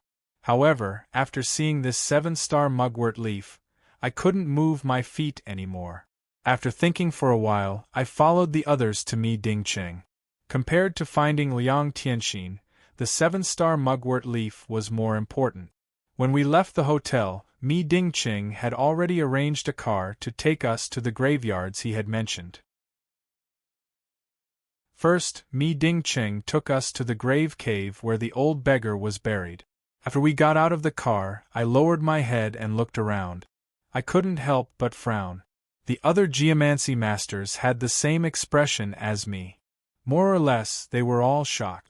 The lone grave in front of him was located on a flat, open land. It protruded abruptly, its head protruded, and there seemed to be 5 claws at the bottom.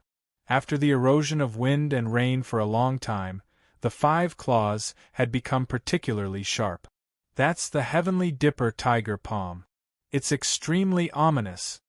An old man in a Taoist robe grabbed a horsetail whisk and screamed. The old Taoist wasn't lying. According to the Jewel Illumination scripture, the lone grave had a Heavenly Dipper body and a sharp foot. It was called the Heavenly Dipper tiger palm. This star was extremely malicious. Even if you had 5 lucky stars to form an acupoint, you wouldn't be able to use it. Especially in a flat area like this, the Heavenly Dipper tiger palm was a disaster. No one could solve it. Although the geomancy technique required an evil cave, I was surprised that the old beggar had chosen such a dangerous grave. This cave is too dangerous. Let alone nurturing it, it's hard to even enter the cycle of reincarnation, said a middle-aged man with a strange aura. This middle-aged man was around 40 years old. His face was pale, and he had a faint wisp of yin energy. Apparently, he was someone who practiced evil technique. I sank into my thoughts and carefully checked the surroundings of the grave. There was no shelter around the grave. From the flow of the water, sand, and stones, I could tell that this was a grave with no descendants. It was a place with the most malicious geomancy. I had no doubt about it. He dared to bury his body in such an evil cave. I closed my eyes and pondered. I was afraid that even with my current cultivation, I wouldn't dare to do that. The old beggar's attainment in geomancy wasn't bad. Since we had reached a consensus on the geomancy of this grave, Mi Dingcheng didn't say anything. He took us to another graveyard. This graveyard was the ancestral grave of the Mi family. It was where Mi Dingcheng's father had buried his ancestor. People could see through the Heavenly Dipper tiger palm at first glance, but the geomancy of the Mi family's ancestral grave in front of us wasn't. I had to check for a long time to see through it. The Mi family's ancestral grave was located in a hilly area. The stars were upright, and there were many small veins on the left and right. The curve in the front was long and sharp, while the small vein in the center was connected to a semicircular mound. Moreover, this place used sand to seal the acupoints. It seemed to be based on the direction, which was quite rare. Everyone frowned and pondered. After a long time, an old geomancy master said hesitantly, "Could this be the Xiang Linjing Long? This is the acupoint of Greedy Wolf Fu Bai, and there is no Lianzhen as the ancestor. It's easy to get an official title, but not the 3 dukes." The old man who spoke was about 70 years old. He had a goatee, and his qi of Tao was very weak. I'm afraid he was only at the acupoint sealing realm. However, his attainment in geomancy was not bad. Besides me, he was the first one to see through the geomancy. After being reminded by him, the other geomancy masters all slapped their heads. Wasn't this the Xiang Linjing Long? According to the shocking dragon scripture, this kind of geomancy hid a calamity in a blessing.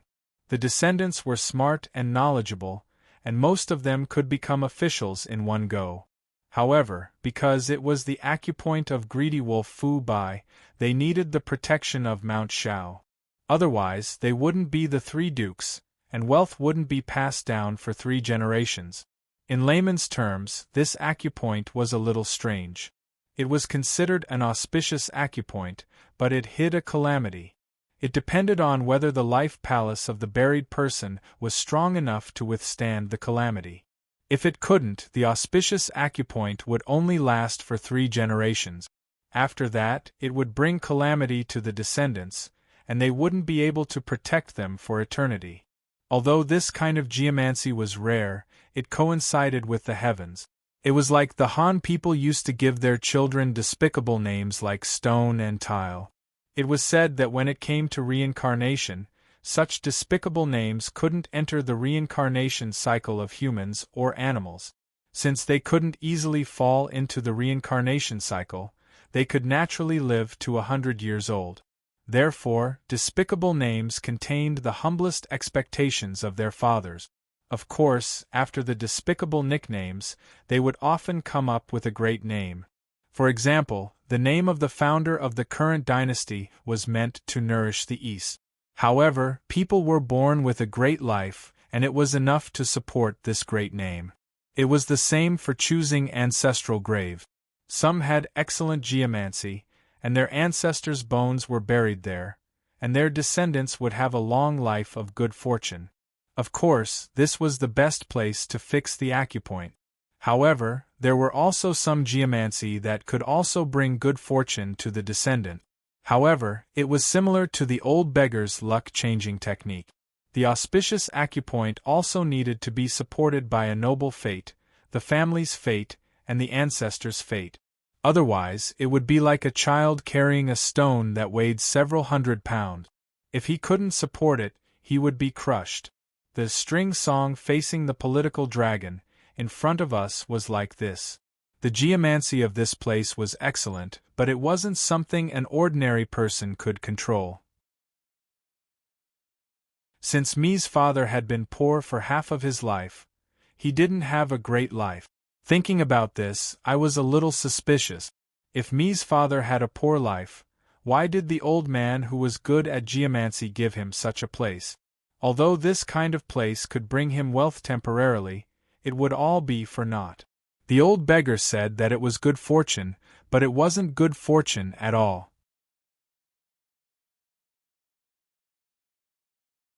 Chapter 468. The past couldn't be investigated. Dozens of years had passed, and we couldn't figure out why the old man chose this grave for the Mi family. We couldn't figure it out just by looking at the tomb's geomancy. Thus, we didn't linger on this issue. After a short discussion, we followed Mi Ding Qing to the 3rd tomb. Today, the most important thing was to find a good grave for the Mi family. The 3rd grave was located on a small mountain ridge. However, this ridge wasn't the usual one that extended far away. Instead, it had 3 oval-shaped ridges that extended in the same direction. This is Little Treasure's tomb. My grave is here, and it can bless my descendants with wealth and riches. There is no need to talk about great wealth. As soon as we saw this auspicious cave, the young man with the surname Huang, who knew the crepe myrtle star dough technique, was the first to speak. After explaining, he came to a conclusion. This cave is priceless. I think the Mi family should move their grave here. Although his words were full of confidence, everyone agreed with him. Even the old man surnamed Liu, who was glaring at him, didn't say anything to refute him. I also looked around and nodded.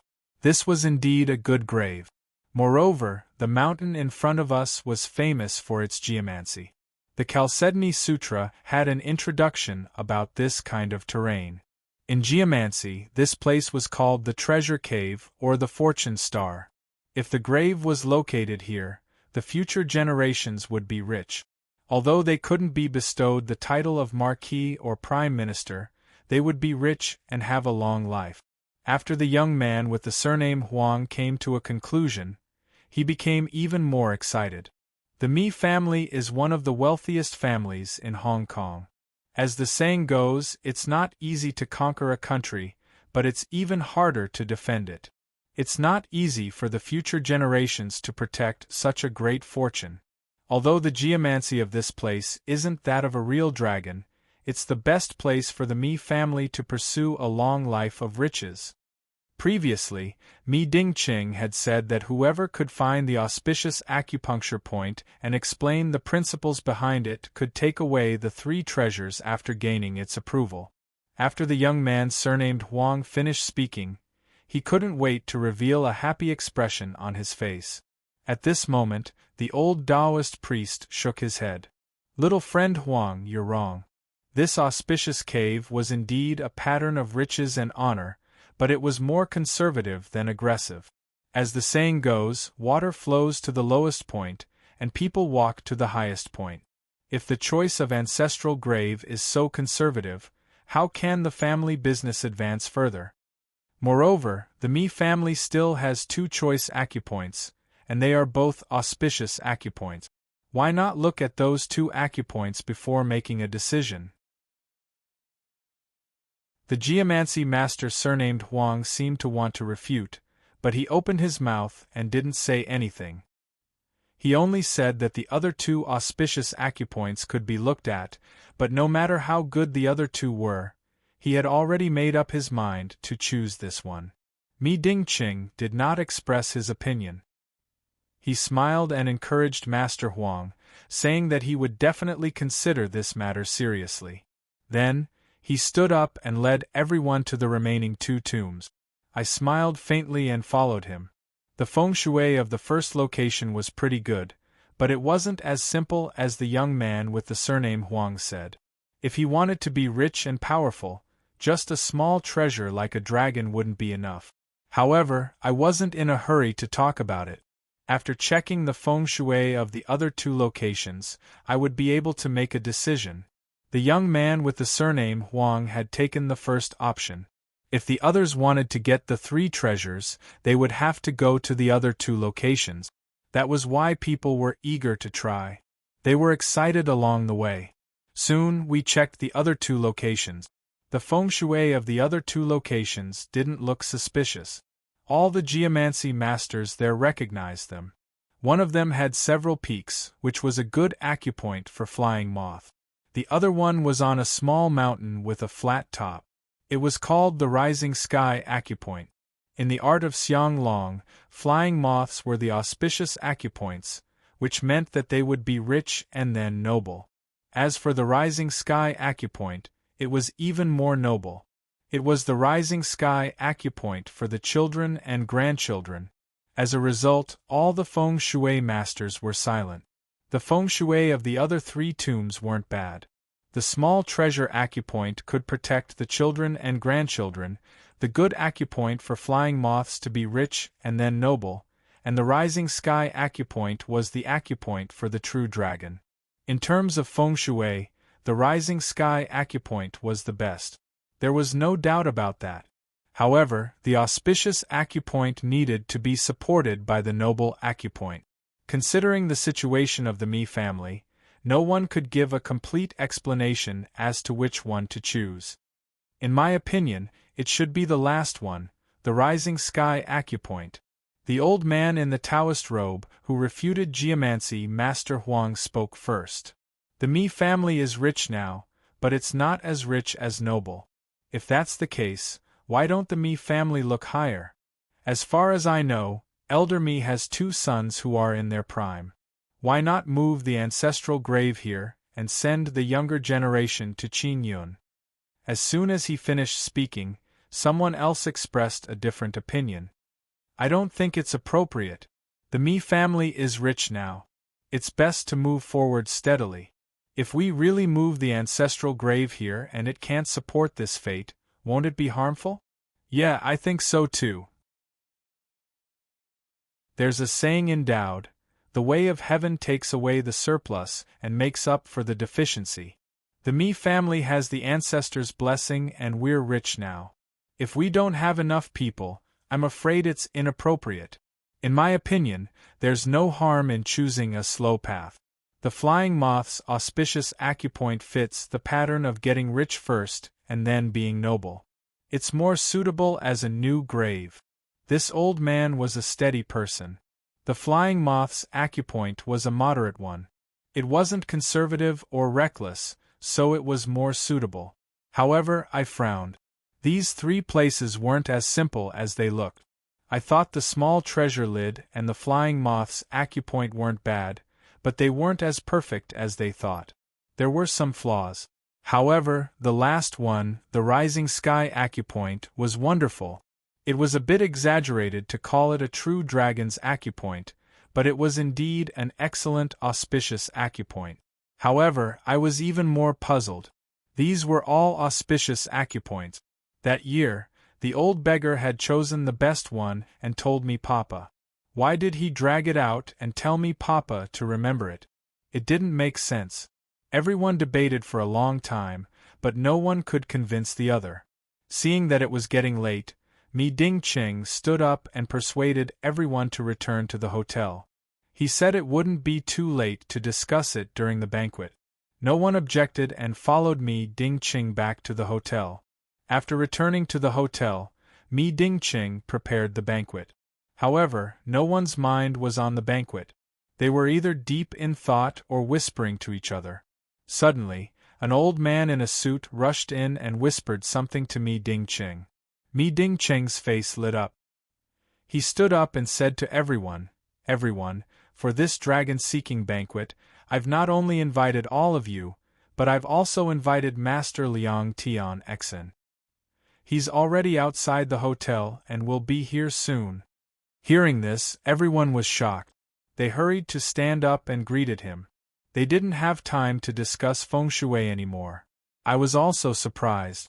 After thinking for a while, I quickly took out the EMO bead and changed my appearance when no one was looking.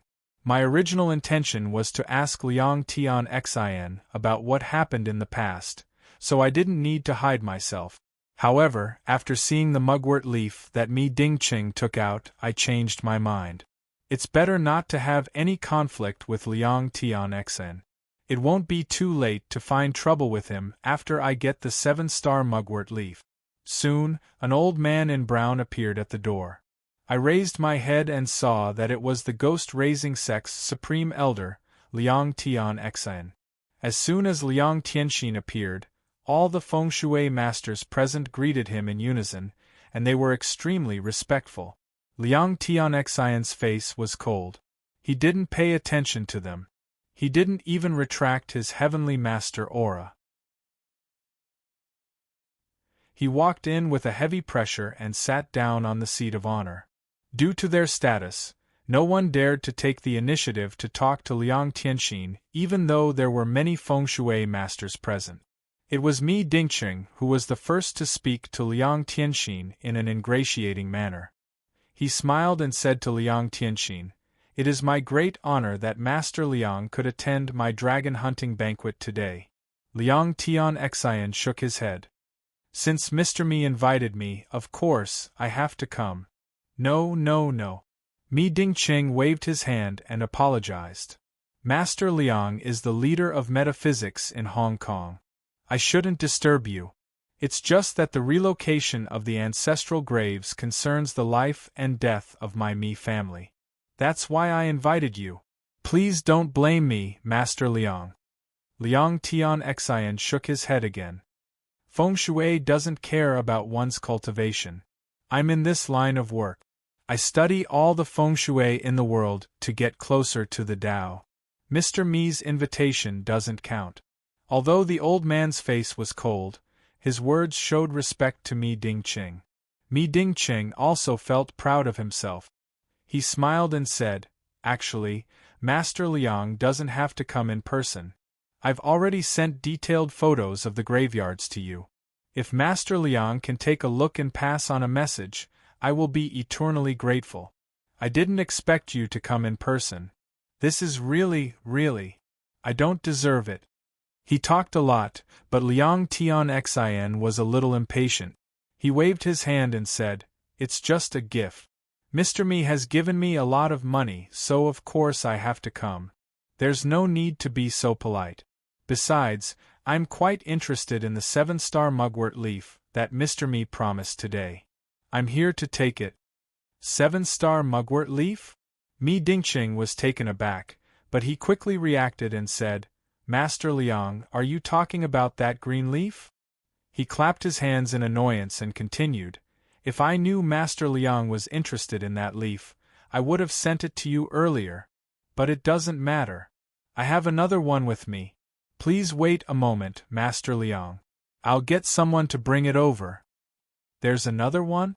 Liang Tianxin was taken aback at first, and then a hint of joy appeared on his face. He nodded and said, It's even better to have 2 leaves. I'm going to take both of them today. Mi Dingqing's expression changed slightly as he said awkwardly, Since Master Liang has spoken, I will not refuse. It's just that I have promised that I will give the leaf to anyone who can help me make the decision. It's not a good time to. Before he could finish, Liang Tianxin waved his hand nonchalantly. Of course, I won't do something like that by force. There's no need to change Mr. Mi's promise. I'll just help you settle this matter. Mi Dingqing already had the intention of getting Liang Tianxian on board. He was overjoyed and nodded. It's great that Master Liang is willing to help. You're the acknowledged leader in the Feng Shui circle in Hong Kong. With Master Liang's help, the 2 leaves won't fall into anyone else's hands.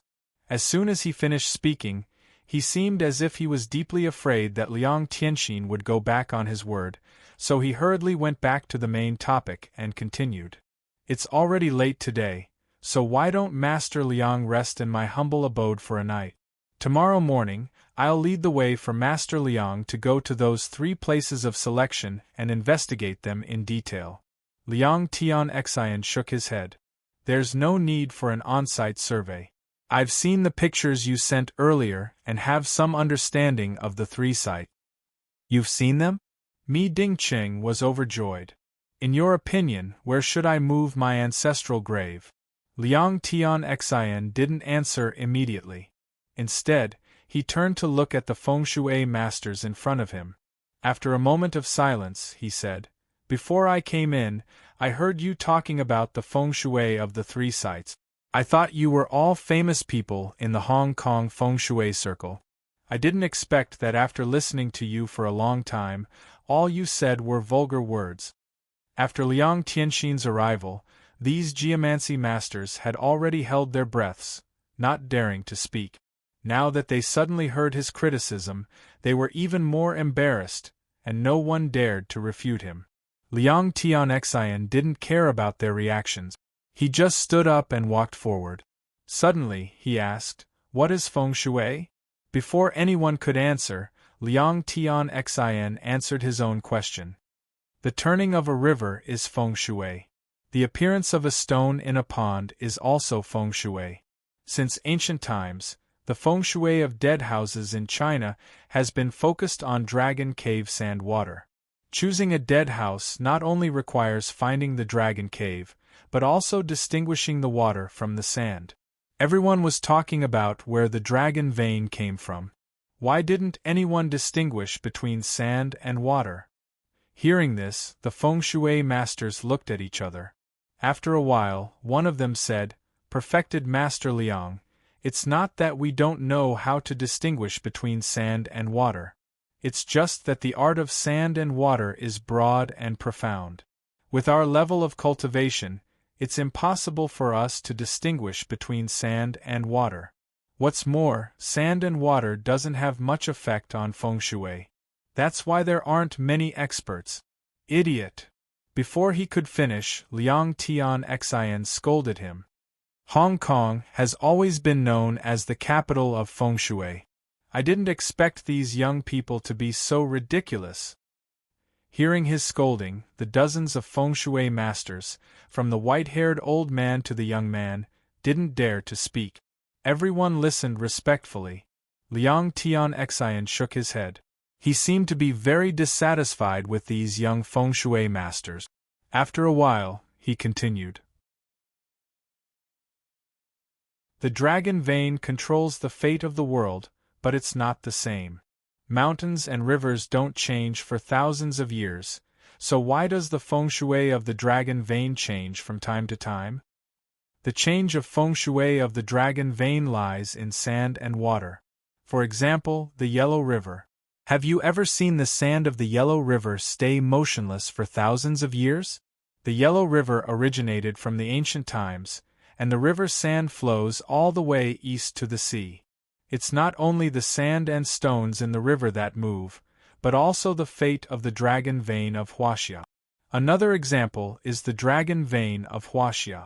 Since ancient times, the main dragon started from the Kunlun Mountains and extended to the north, especially the Ji prefecture. After the Tang and Song dynasties, the dragon Qi moved to the south. In the Ming dynasty, the Fengyang Mountains were the center of the Kunlun Mountains. For thousands of years, the Kunlun Mountains had not moved, so why did the dragon vein shift? The key is the sand and water. The dragon vein determines the fate of the world, but the sand and water determine the changes of the dragon vein.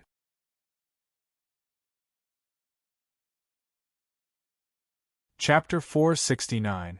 After discussing the importance of sand-water in the study of feng shui, Liang Tianxin sighed. He swept his gaze over the crowd and said, "The theory of sand-water is indeed difficult. One needs to distinguish the 9 colors, recognize the 9 stars, hear about wealth, official, father, son, brother, and understand life, prosperity, slavery, evil, and release. With your level of cultivation, it is indeed difficult to distinguish. However, the path of cultivation is a difficult one. If you stop because it is difficult, how can you surpass yourself and make further progress? As for saying that sand water is useless, that is even more ridiculous. Countless sages have written about sand water, such as Master Yang's Shaking the Dragon, Doubting the Dragon, Zixia Sanren's Secret of the Jade Letter, and even He Tu and Luo Shui. If sand water is really useless, why do they need to study it? Do you think that you have already seen more than these sages? Why is Hong Kong the capital of feng shui? That is the result of the real skills of the older generation. You rely on the luck of the older generation to make a living in this line of work. Instead of thinking of the older generation's kindness, you work hard to promote it. Instead, you only care about enjoying life and don't dare to study hard. That's not all. How dare you say that sandwater is useless just because you don't know anything about sandwater? How stupid and arrogant are you? Hearing his scolding, the feng shui masters were even more embarrassed. They all lowered their heads and blamed themselves. They didn't even dare to look up at Liang Tianxin. After the scolding, Liang Tianxin didn't say anything more. He calmed down a bit and took out a thick stack of photos. They were the photos of the graves that Mi Ding City had sent him. He pointed at the graves and began to explain them to the crowd. The first one is where the Mi family's ancestral grave is. Although it is difficult to support the family's fortune, the sand water is good. This is the broken sand. If it is broken on flat ground, the sand water will be round and clean. Although the acupoint is dangerous, it can also protect the future generations. Also, the flying moth and xiao bao are good. The sand water is round and clean. It is a good acupoint, but it can't be used because it can't pass through the room. As for the last one, it's the Imperial Dragon Pagoda. This acupoint is a major acupoint. Even kings, marquises and generals can bury each other. However, this acupoint is still difficult to call itself a true dragon. The situation is rather tense, and the energy is dissipating. Counting it, only half the effort is needed. However, a starving camel is still bigger than a horse. Although this acupoint only has half of the qi flow, it is still a rare auspicious acupoint. In my opinion, it is most appropriate for Mr. Mi to move the ancestral grave here. After analyzing the pros and cons one by one, Jiang Tianxin came to a conclusion. It should be said that Liang Tianxin's insights were indeed extraordinary. Whether it was searching for the dragon or looking at the sand, they were all very appropriate. Not to mention that he was a heavenly master, and no one dared to offend him. His speech alone was the one with the deepest insights among all of them. The best thing was that Liang Tianxin's explanation of looking at the sand could explain the Mi family's ancestral grave being lucky. According to Liang Tianxin, the dragon facing the sky was not a good feng shui for the ordinary Mi family, but because of the protection of the sand and stones around the graveyard, it allowed the descendants to obtain wealth. However, the sand and stones were fickle, and it was hard to predict good luck. Now that decades had passed, the blessing of the sand and stones had long dissipated, so the dragon facing the sky could no longer protect the descendants of the Mi family. That was why the Mi family suffered a series of disasters.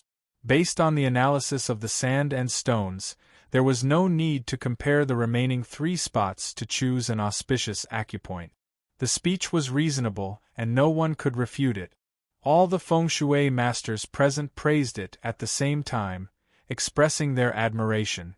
Liang Tianxin naturally ignored these people. He only nodded and smiled at Mi Ding City. Moving the graves should be done as soon as possible. Tomorrow is the auspicious day. The sooner we finish moving the graves, the sooner the Mi family can enjoy the blessings. From what he said, it was obvious that he had decided to move the graves of the Mi family. Mi Ding City cupped his hands and thanked him. Master Liang is indeed a feng shui master of Hong Kong. His speech was so profound that even I, a layman in feng shui, felt that Master Zhang's words were reasonable. Tomorrow, I will move the graves according to Master Liang's words. After he finished speaking, he didn't wait for Liang Tianxin to ask again. He directly ordered the servants at the side to bring over the 3 treasures and the 7-star mugwort leaf that he had promised earlier. He placed them in front of Liang Tianxin and said with a smile, "These are the items that I promised earlier. Please accept them, Master Liang." All the feng shui masters were envious when they saw these items. However, Liang Tianxin was the one sitting there, so they could only watch. They didn't dare to have any other thoughts. Liang Tianxin smiled. His face was still cold as he raised his hand to take the mugwort leaf. Right at this moment, I took a step forward and said loudly, "Wait!" Hearing my voice, everyone was startled and turned to look at me in unison. Liang Tianxin withdrew his hand. He frowned at me and asked, "Young friend, why are you speaking at this time? Do you have something to say?" Although his voice was calm, there was a hint of coldness in it. I smiled. "I don't have anything to say. It's just that I don't think it's safe for you to judge the feng shui of this place just by looking at the sand." As soon as I said that, everyone was in an uproar. Before Liang Tianxin could speak, a white-haired old man scolded me. "Kid, let's not talk about feng shui. Do you know who Senior Liang is? How dare you call him fellow Taoist? Which family in Hong Kong are you from? Didn't your parents teach you manners?" Although I had concealed my aura, I still didn't want to call Liang Tianxin senior or master. After hearing what he said, I didn't mind and continued with a smile. "Fellow Taoist Jiang is the Grand Supreme Elder of the Ghost-Raising sect. His cultivation is indeed extraordinary, but today is a feng shui event. Only feng shui knowledge is discussed, not cultivation." Although what fellow Taoist Jiang said earlier was correct, the Mi family's feng shui layout was wrong. There is no limit to learning, and those who have reached the feng shui first come first. Is there a problem with me calling him fellow Taoist? You. That person's face turned red after being rebuked by me, but he couldn't say anything. Liang Tianxin was so angry that he laughed. Fellow Taoist is right. There is no limit to learning in feng shui, and those who have reached the feng shui first come first. May I know where this fellow Taoist is from, and where is his master? As he spoke, Jiang Tianxin stood up and revealed his heavenly master cultivation, bringing with it an extremely powerful pressure. In terms of cultivation, he might not be my match. Naturally, I didn't care. With a smile on my face, I said, "I come from the mainland. As for my master, I don't have one. I only study feng shui on my own. You're from the mainland? Before Liang Tianxin could speak, Ma Zhengkuan, who was standing next to him, seemed to look down on the mainland. He immediately stood up and looked at me with disdain.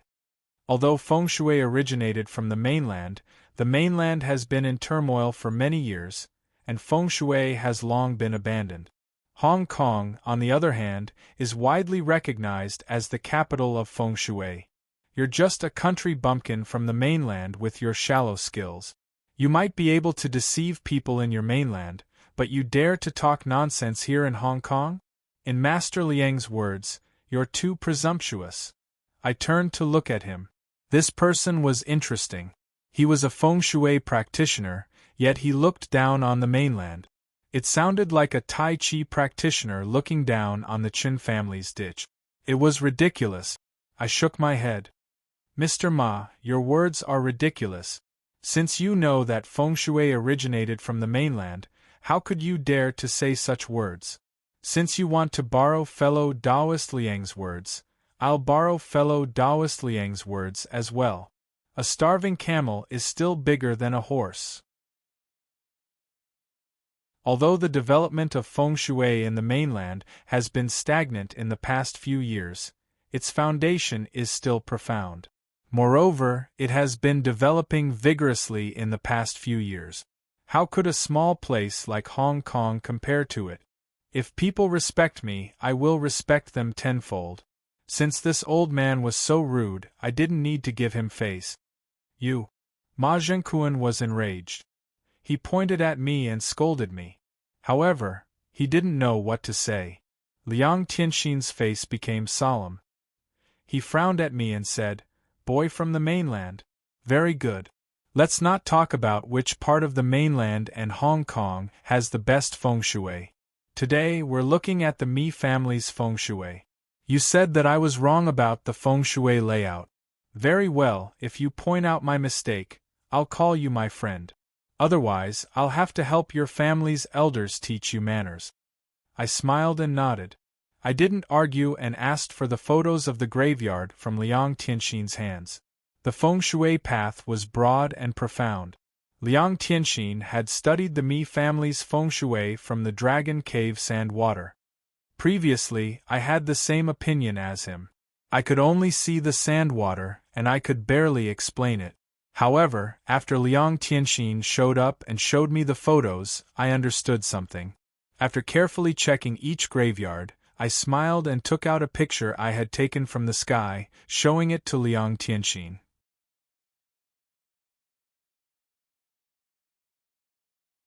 Chapter 470. When Liang Tianxin saw my action, his eyes turned to the picture. He stared at it for a long time but didn't say anything. When he finally lifted his head, I smiled and asked, "Taoist Liang, do you see any clues?" "Clues? I think you're just trying to be mysterious," Liang Tianxin said coldly. "Just now, when you questioned me, I thought you were a feng shui master of this continent. Turns out that you just connected these geomancy locations. What are you trying to say? Did these geomancy locations form some kind of formation? Feng shui has its own layout. You connected these geomancy locations. Do you want to dismember the Mi family's ancestor and bury him in his own place? You look mysterious, but you're just trying to be mysterious." Hearing Liang Tianxin's words, the others also agreed and mocked me. Their words were full of disdain for the feng shui masters of this continent. They were just a bunch of clowns. I didn't care about them and just turned to Mi Dingqing. "Mr. Mi, can you tell me your father's 8 characters of birth?" "This." Mi Dingqing hesitated and turned to look at Liang Tianxin. When Liang Tianxin nodded, he smiled at me. "Of course, no problem." Then, he took a pen and paper and wrote down his father's 8 characters of birth. I took the paper and checked. Although the feng shui masters here were shallow and narrow-minded, the strong feng shui of Hong Kong was undeniable. Mi Dingqing was just a rich businessman, but he could directly write down his father's 8 characters of birth instead of simply reporting the time of his birth. It showed that he had some feng shui background. After getting the 8 characters of Mi Ding Cheng's father, I did a simple calculation and confirmed my previous guess. I didn't say much and just placed the paper in front of Liang Tianxin. Taoist Liang, why don't you take a look at the life palace of Mi Ding Cheng's father? Liang Tianxin was a heavenly master with profound feng shui knowledge. Of course, it was easy for him to read the 8 characters of Mi Ding Cheng's father. However, after a quick glance, he became silent. After 2 minutes, he said with a dark face, "The life palace hides dangers. The golden fire tribulation is difficult to live past the year of destiny." Confucius said, "Knowing the mandate of heaven at 50, it is difficult to live past the mandate of heaven." Naturally, he meant that Mi's father would not live past 50. The golden fire tribulation was the most ferocious of the 12 tribulations of the Fate Palace. It was not something that could be solved by humans. Hearing his conclusion, the expressions of the other feng shui masters changed as well. They all moved closer to check Papa Mi's horoscope. Then, each of them silently divined the horoscope. When they also divined the result, their expressions changed even more. They were dumbfounded and speechless. The 8 characters were an extremely important part of feng shui. Generally, when feng shui masters looked at feng shui, they would first look at the owner's 8 characters. However, the Mi family was moving their ancestral tombs, and Father Mi had passed away long ago, so no one checked his horoscope. The most cautious ones only looked at the horoscope of Mi Ding City. As for Liang Tianxin, he did not even go to the Mi family's graveyard. He only looked at a few photos and made his final conclusion. Seeing that they were speechless, I said, according to his horoscope, Papa Mi would not have a good death, and he would not have been able to build such a big business for the Mi family. Moreover, the Mi family's ancestral tomb is the Xiong'e Linjing dragon. Although it is an auspicious point, it needs the fate of the person buried there to support it. With Papa Mi's fate, it would not be able to support it. Even if we take a step back and say that the Xiong'e Linjing dragon doesn't need a fate to support it, this auspicious point would only bring Papa Mi some fortune. It would not be able to change his fate. After analyzing the situation, I turned to Liang Tianxin and asked, "Taoist Liang, do you think I'm just bluffing?" After hearing my words, Liang Tianxin's face became angry. However, in front of so many feng shui masters in Hong Kong, his identity as a heavenly master did not allow him to be unreasonable. He lowered his voice and said, "You're right. There is something suspicious about this. But what does it prove?" After acknowledging my words, Liang Tianxin immediately retorted, "Papa Mi's Fate Palace had a calamity, and it wasn't feng shui that could change it. Perhaps, he had a fortuitous encounter that allowed him to escape the calamity. What does it have to do with what happened today?" After hearing his words, the other feng shui masters seemed to understand. They immediately supported him. Master Liang is right. Nothing is absolute. Although Papa Mi's Fate Palace is dangerous, he has a good death. Of course, there is a cause and effect. How can you be sure that it has something to do with the Mi family's ancestral tomb? Moreover, feng shui masters can change luck but not fate. This is common knowledge in the feng shui world. You're just a kid from the mainland. Don't you know this? Changing luck but not fate. I smiled. In the feng shui world, there was such a saying. Many feng shui masters believed that fate was determined when the heavenly Tao created things. It was not something that could be changed by human beings. However, they didn't know that when Tianxiang, at the end of the Song dynasty, wanted to create his own dragon's vein to change the fate of the country. If the fate of a country could be changed, why couldn't one's fate be changed? I said seriously, for ordinary feng shui masters, they only know how to change luck but not fate. However, that senior wasn't an ordinary feng shui master. The crowd burst into an uproar. What a joke! Kid, you don't have any common sense at all. If that old beggar was really that powerful and could change fate, Why didn't he change his fate first? That way, he wouldn't have to spend the rest of his life alone.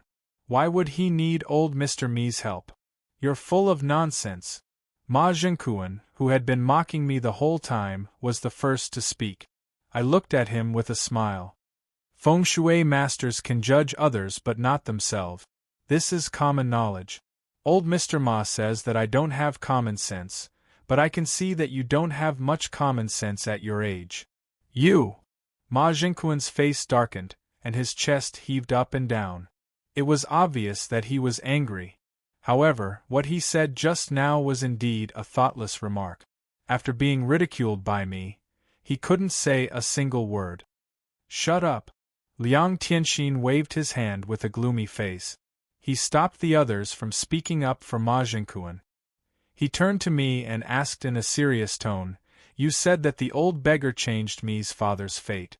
What method did he use? Are these the graveyards?" "Yes, those are the graveyards." I nodded resolutely. "What's the reason?" Liang Tianxin asked again. I answered softly, "Good luck." As soon as I said those two words, the crowd burst into an uproar again. Ridiculous! This is ridiculous!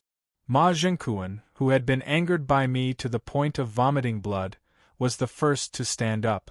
He scolded me sternly, "You little servant, you really know how to pick up other people's words. When we first saw the old beggar's grave, I mentioned good luck. However, since it was the old beggar's grave and had nothing to do with the Me family's ancestral grave, we didn't investigate further. Now you're using it to talk about this. No wonder Master Liang said that you were deliberately mystifying things." This old man really hated me. He was like a mad dog that wanted to bite me as soon as he got a chance. I didn't pay attention to him, and just looked at Liang Tianxin. "What kind of good luck? Tell us." Liang Tianxin didn't comment, but his face became more solemn. I sighed. I had already said that the other Feng Shui masters didn't understand, but Liang Tianxin didn't understand either. I was a little disappointed. When I heard him talk about sand and water, I thought that his Feng Shui knowledge wasn't inferior to mine.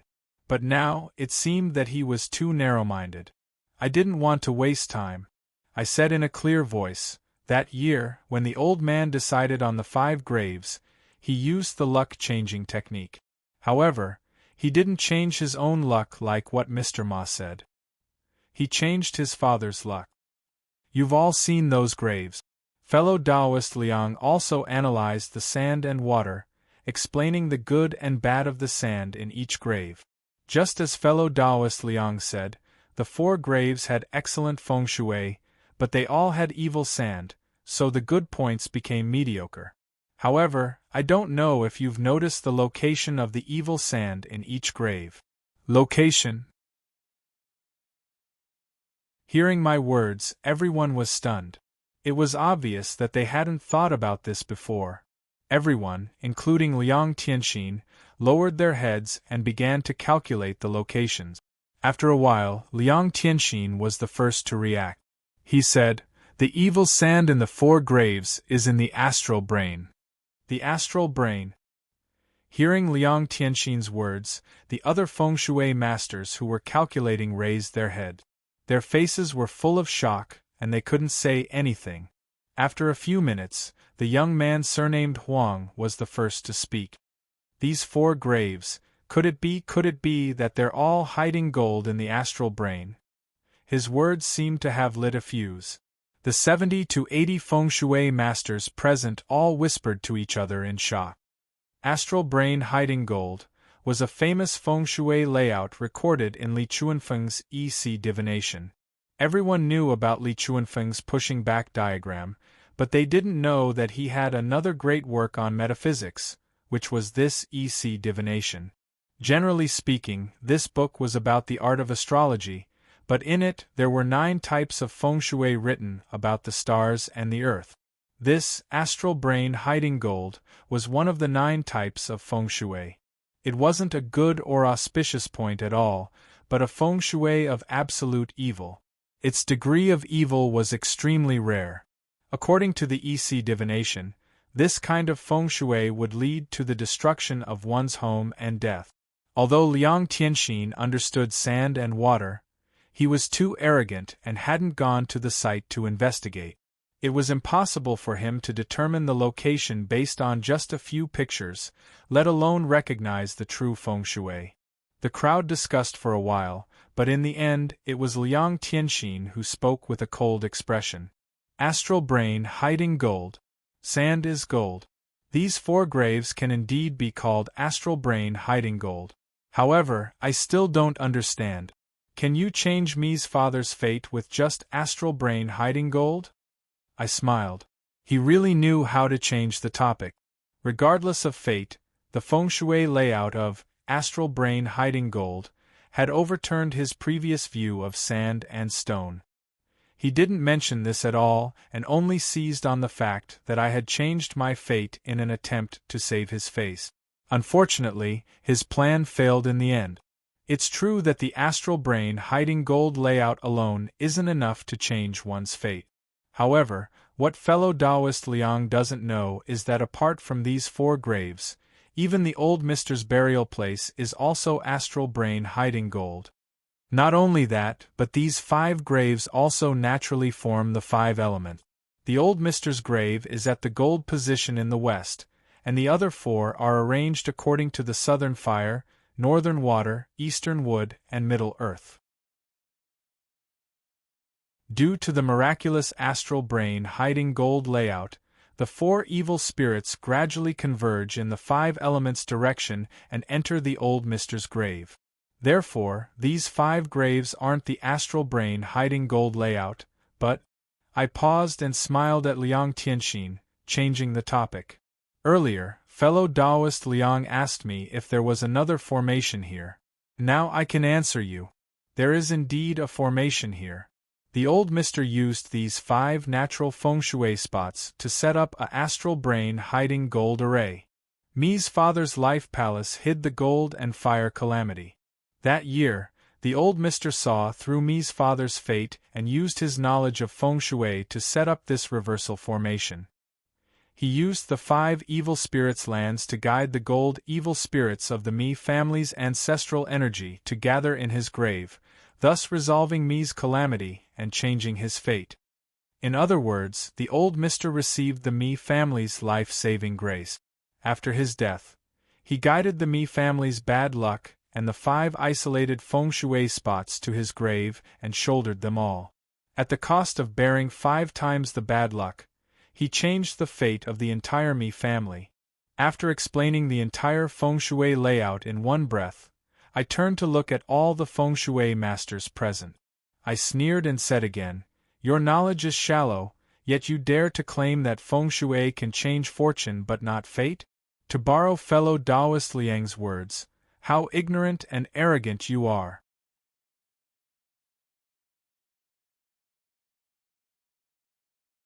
Chapter 471.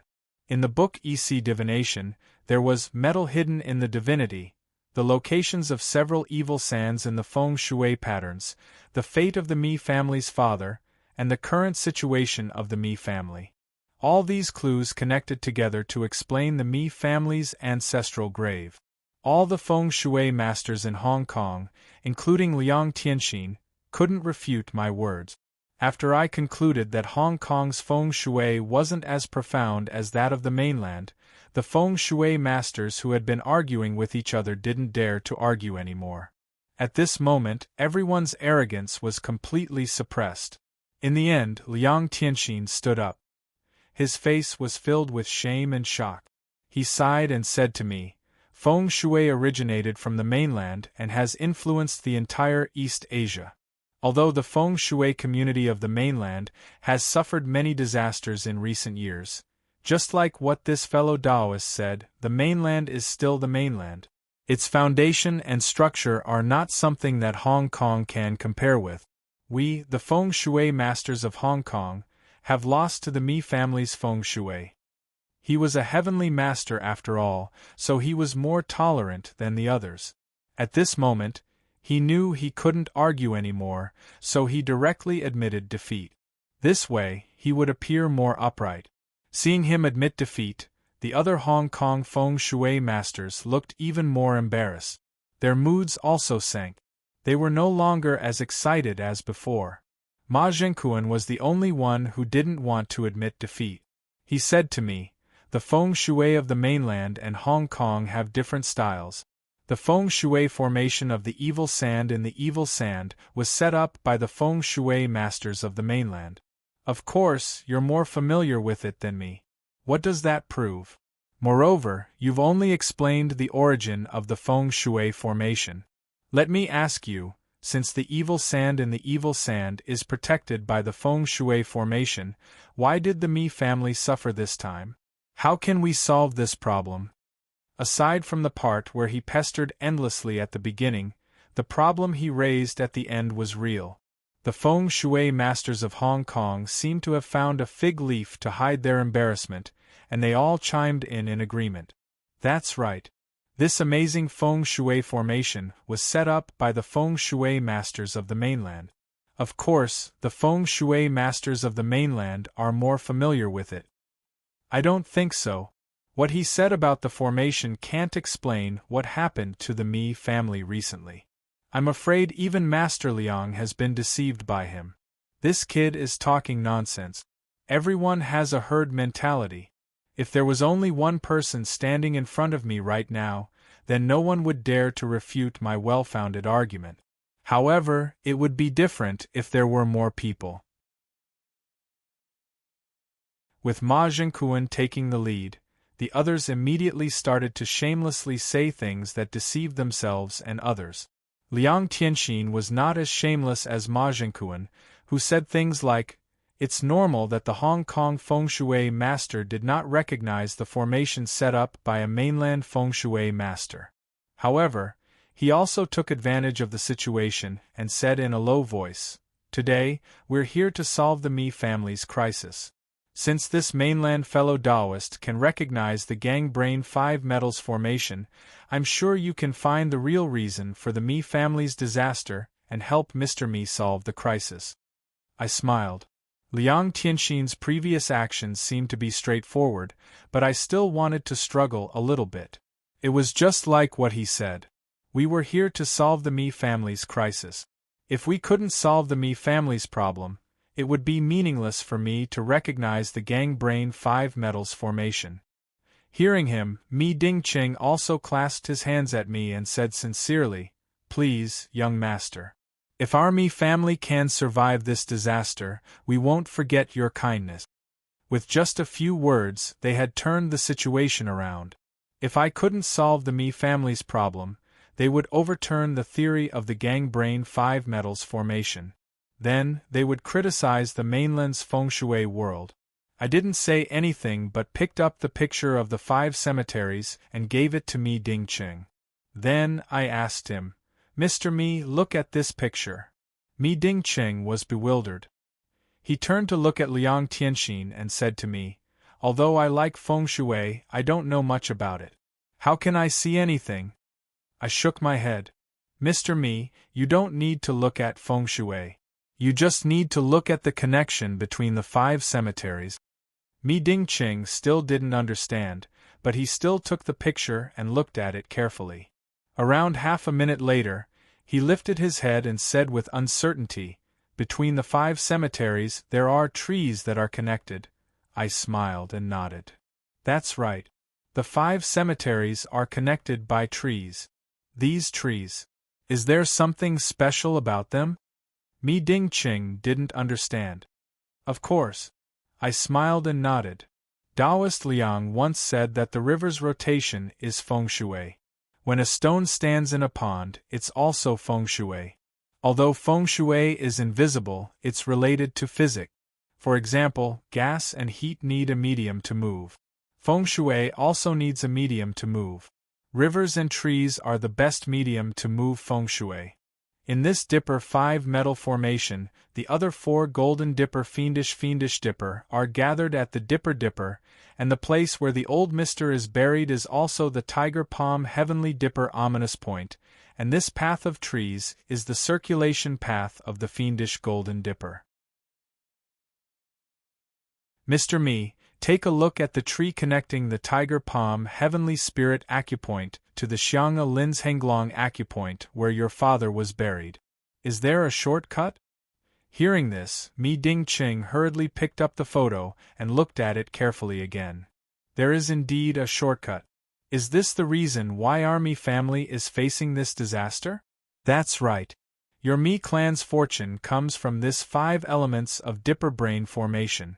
Now that the 5 elements of Dipper brain formation is cut off, the 5 elements of Dipper brain formation is obstructed.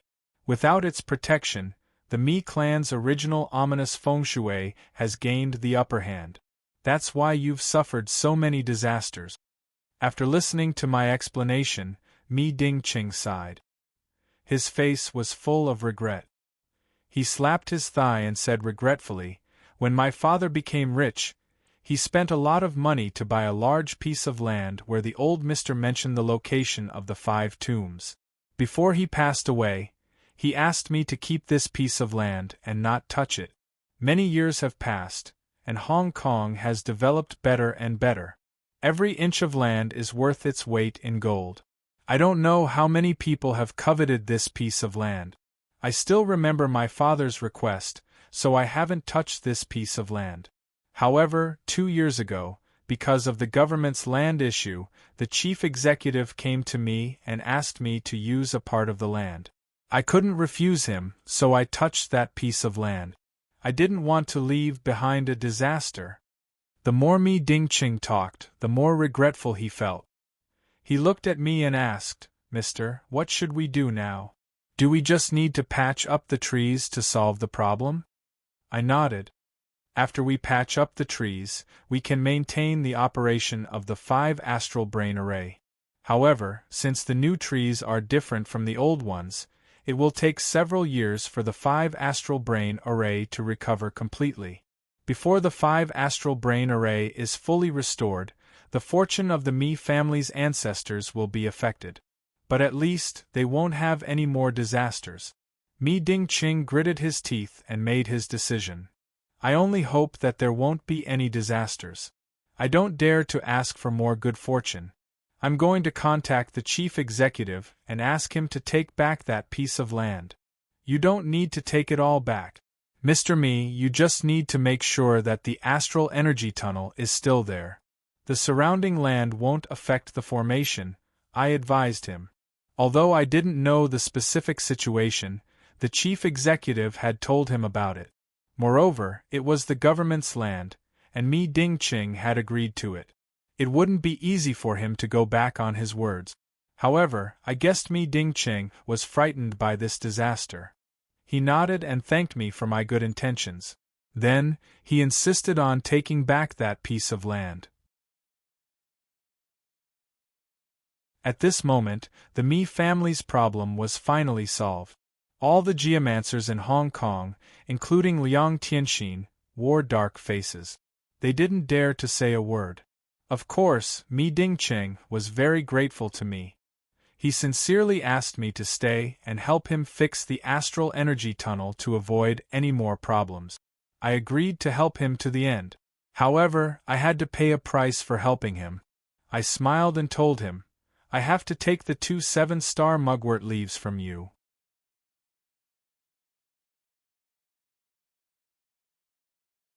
Chapter 472.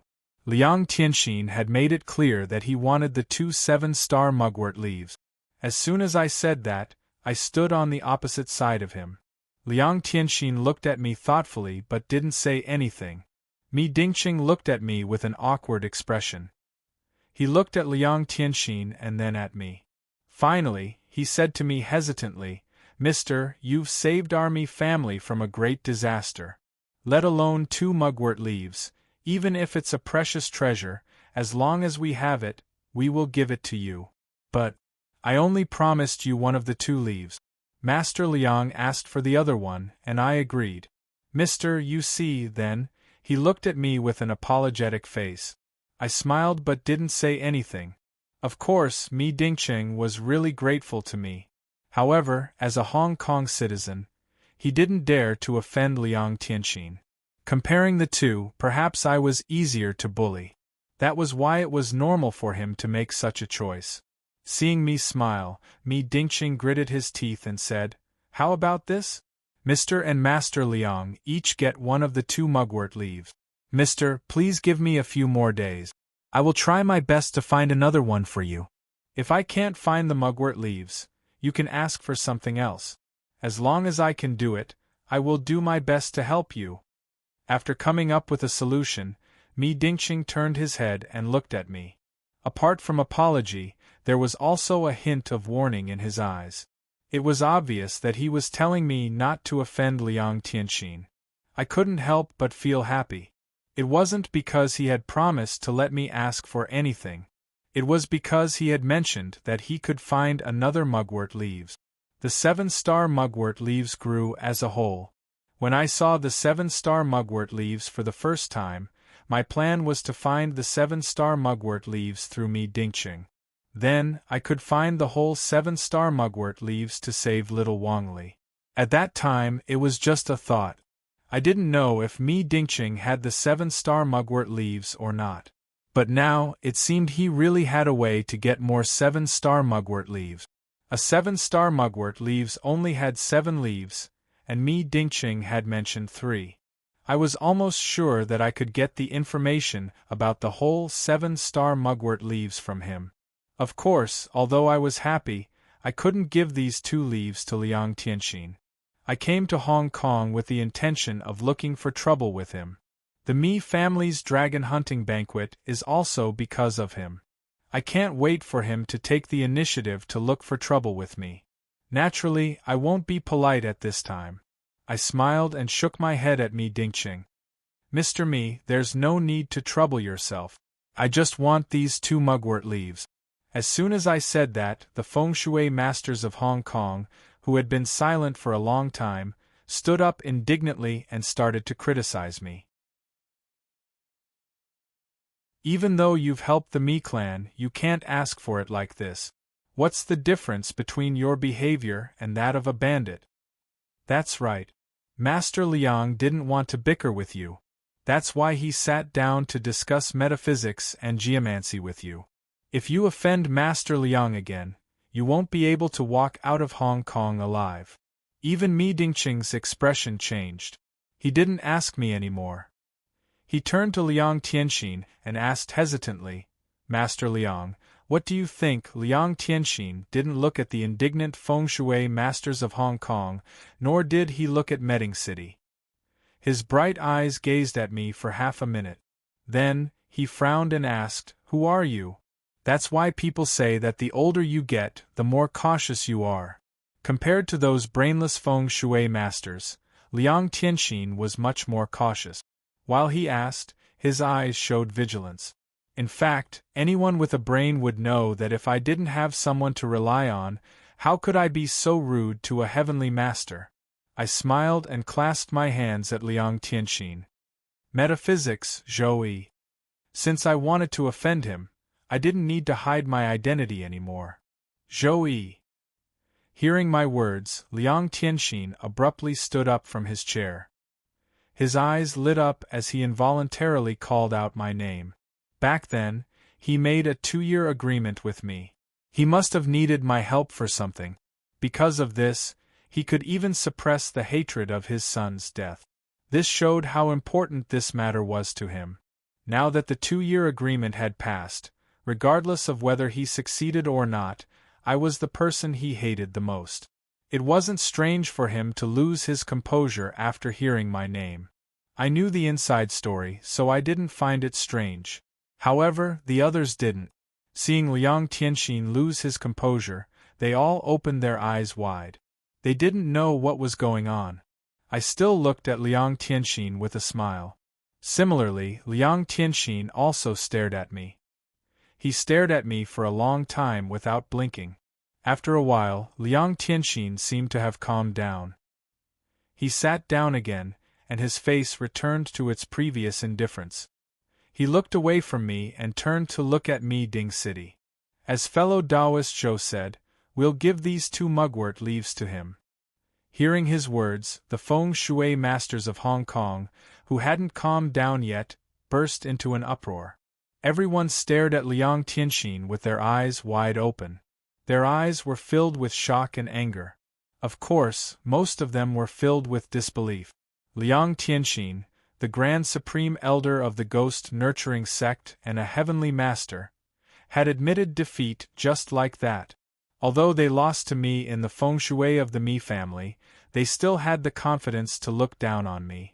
Naturally, they were relying on Liang Tianxin's Celestial Master cultivation base. But now they suddenly realized that what they were relying on was completely different from what they had imagined. Therefore, everyone was dumbfounded. They were dumbfounded and could not say a word. I was also a little surprised. I thought that he would attack me out of anger, but I didn't expect that he would give the mugwort leaves to me without any hesitation. I hesitated for a while. Although I didn't know what he was planning, strength was everything. With my current strength, my pupils, and the snake spirit, Liang Tianxin wouldn't be able to do anything. Thus, I smiled and nodded. Then, I took the 2 mugwort leaves from the tray next to Mi Ding City. Mi Ding City heaved a sigh of relief, and he looked at me with even more respect than before. Obviously, Liang Tianxin's concession had changed Mi Ding City's attitude. He was an outsider, so he didn't know what the word Heavenly Master meant. Seeing Liang Tianxin's concession, he thought that I had the upper hand. In fact, he wasn't wrong. On the other hand, the feng shui masters were stubborn. They thought that at my age, my cultivation would never surpass Liang Tianxin's. Thus, they still stood firmly on Liang Tianxin's side. Of course, I wasn't interested in their choice. After taking the mugwort leaves, I ignored Liang Tianxin and the others. I just asked Mi Ding City, how long will it take for Mr. Mi to repair the astral energy channel? If it's too long, I won't be able to stay here. Mi Ding City shook his head. It won't be too long. It won't be too long. I'll contact the chief executive tonight. We can start tomorrow. Even if there are any problems, we can start the day after tomorrow. I nodded. In that case, I'll stay with the Mi family. I'll have to trouble Mr. Mi to arrange it. Of course, I didn't need to stay with the Mi family, but I still had to find clues about the 7-star mugwort from Mi Ding City. I thought about it and decided to stay here. The 7-star mugwort was very important to little Wang Li, so I had to get it. If Mi Ding City wasn't willing to cooperate, I might have to use other means. If that was the case, it would be more convenient to stay in his house. Hearing that I would stay, Mi Ding City naturally agreed. He called the housekeeper and told him to clean up the best guest room in the Mi family's manor. We had already started to talk about the repair of the astral energy channel. Liang Tianxin stood up and cupped his hands at Mi Ding City. The Mi family's business is done. I'll take my leave now. After saying that, he didn't wait for Mi Ding City to speak and left. When he reached the door, he turned to look at me and revealed a mysterious smile. Then, he walked out of the room. You're tuning in to the Phoenix Nights YouTube channel. Don't forget to subscribe and join us on this journey to catch the most captivating stories.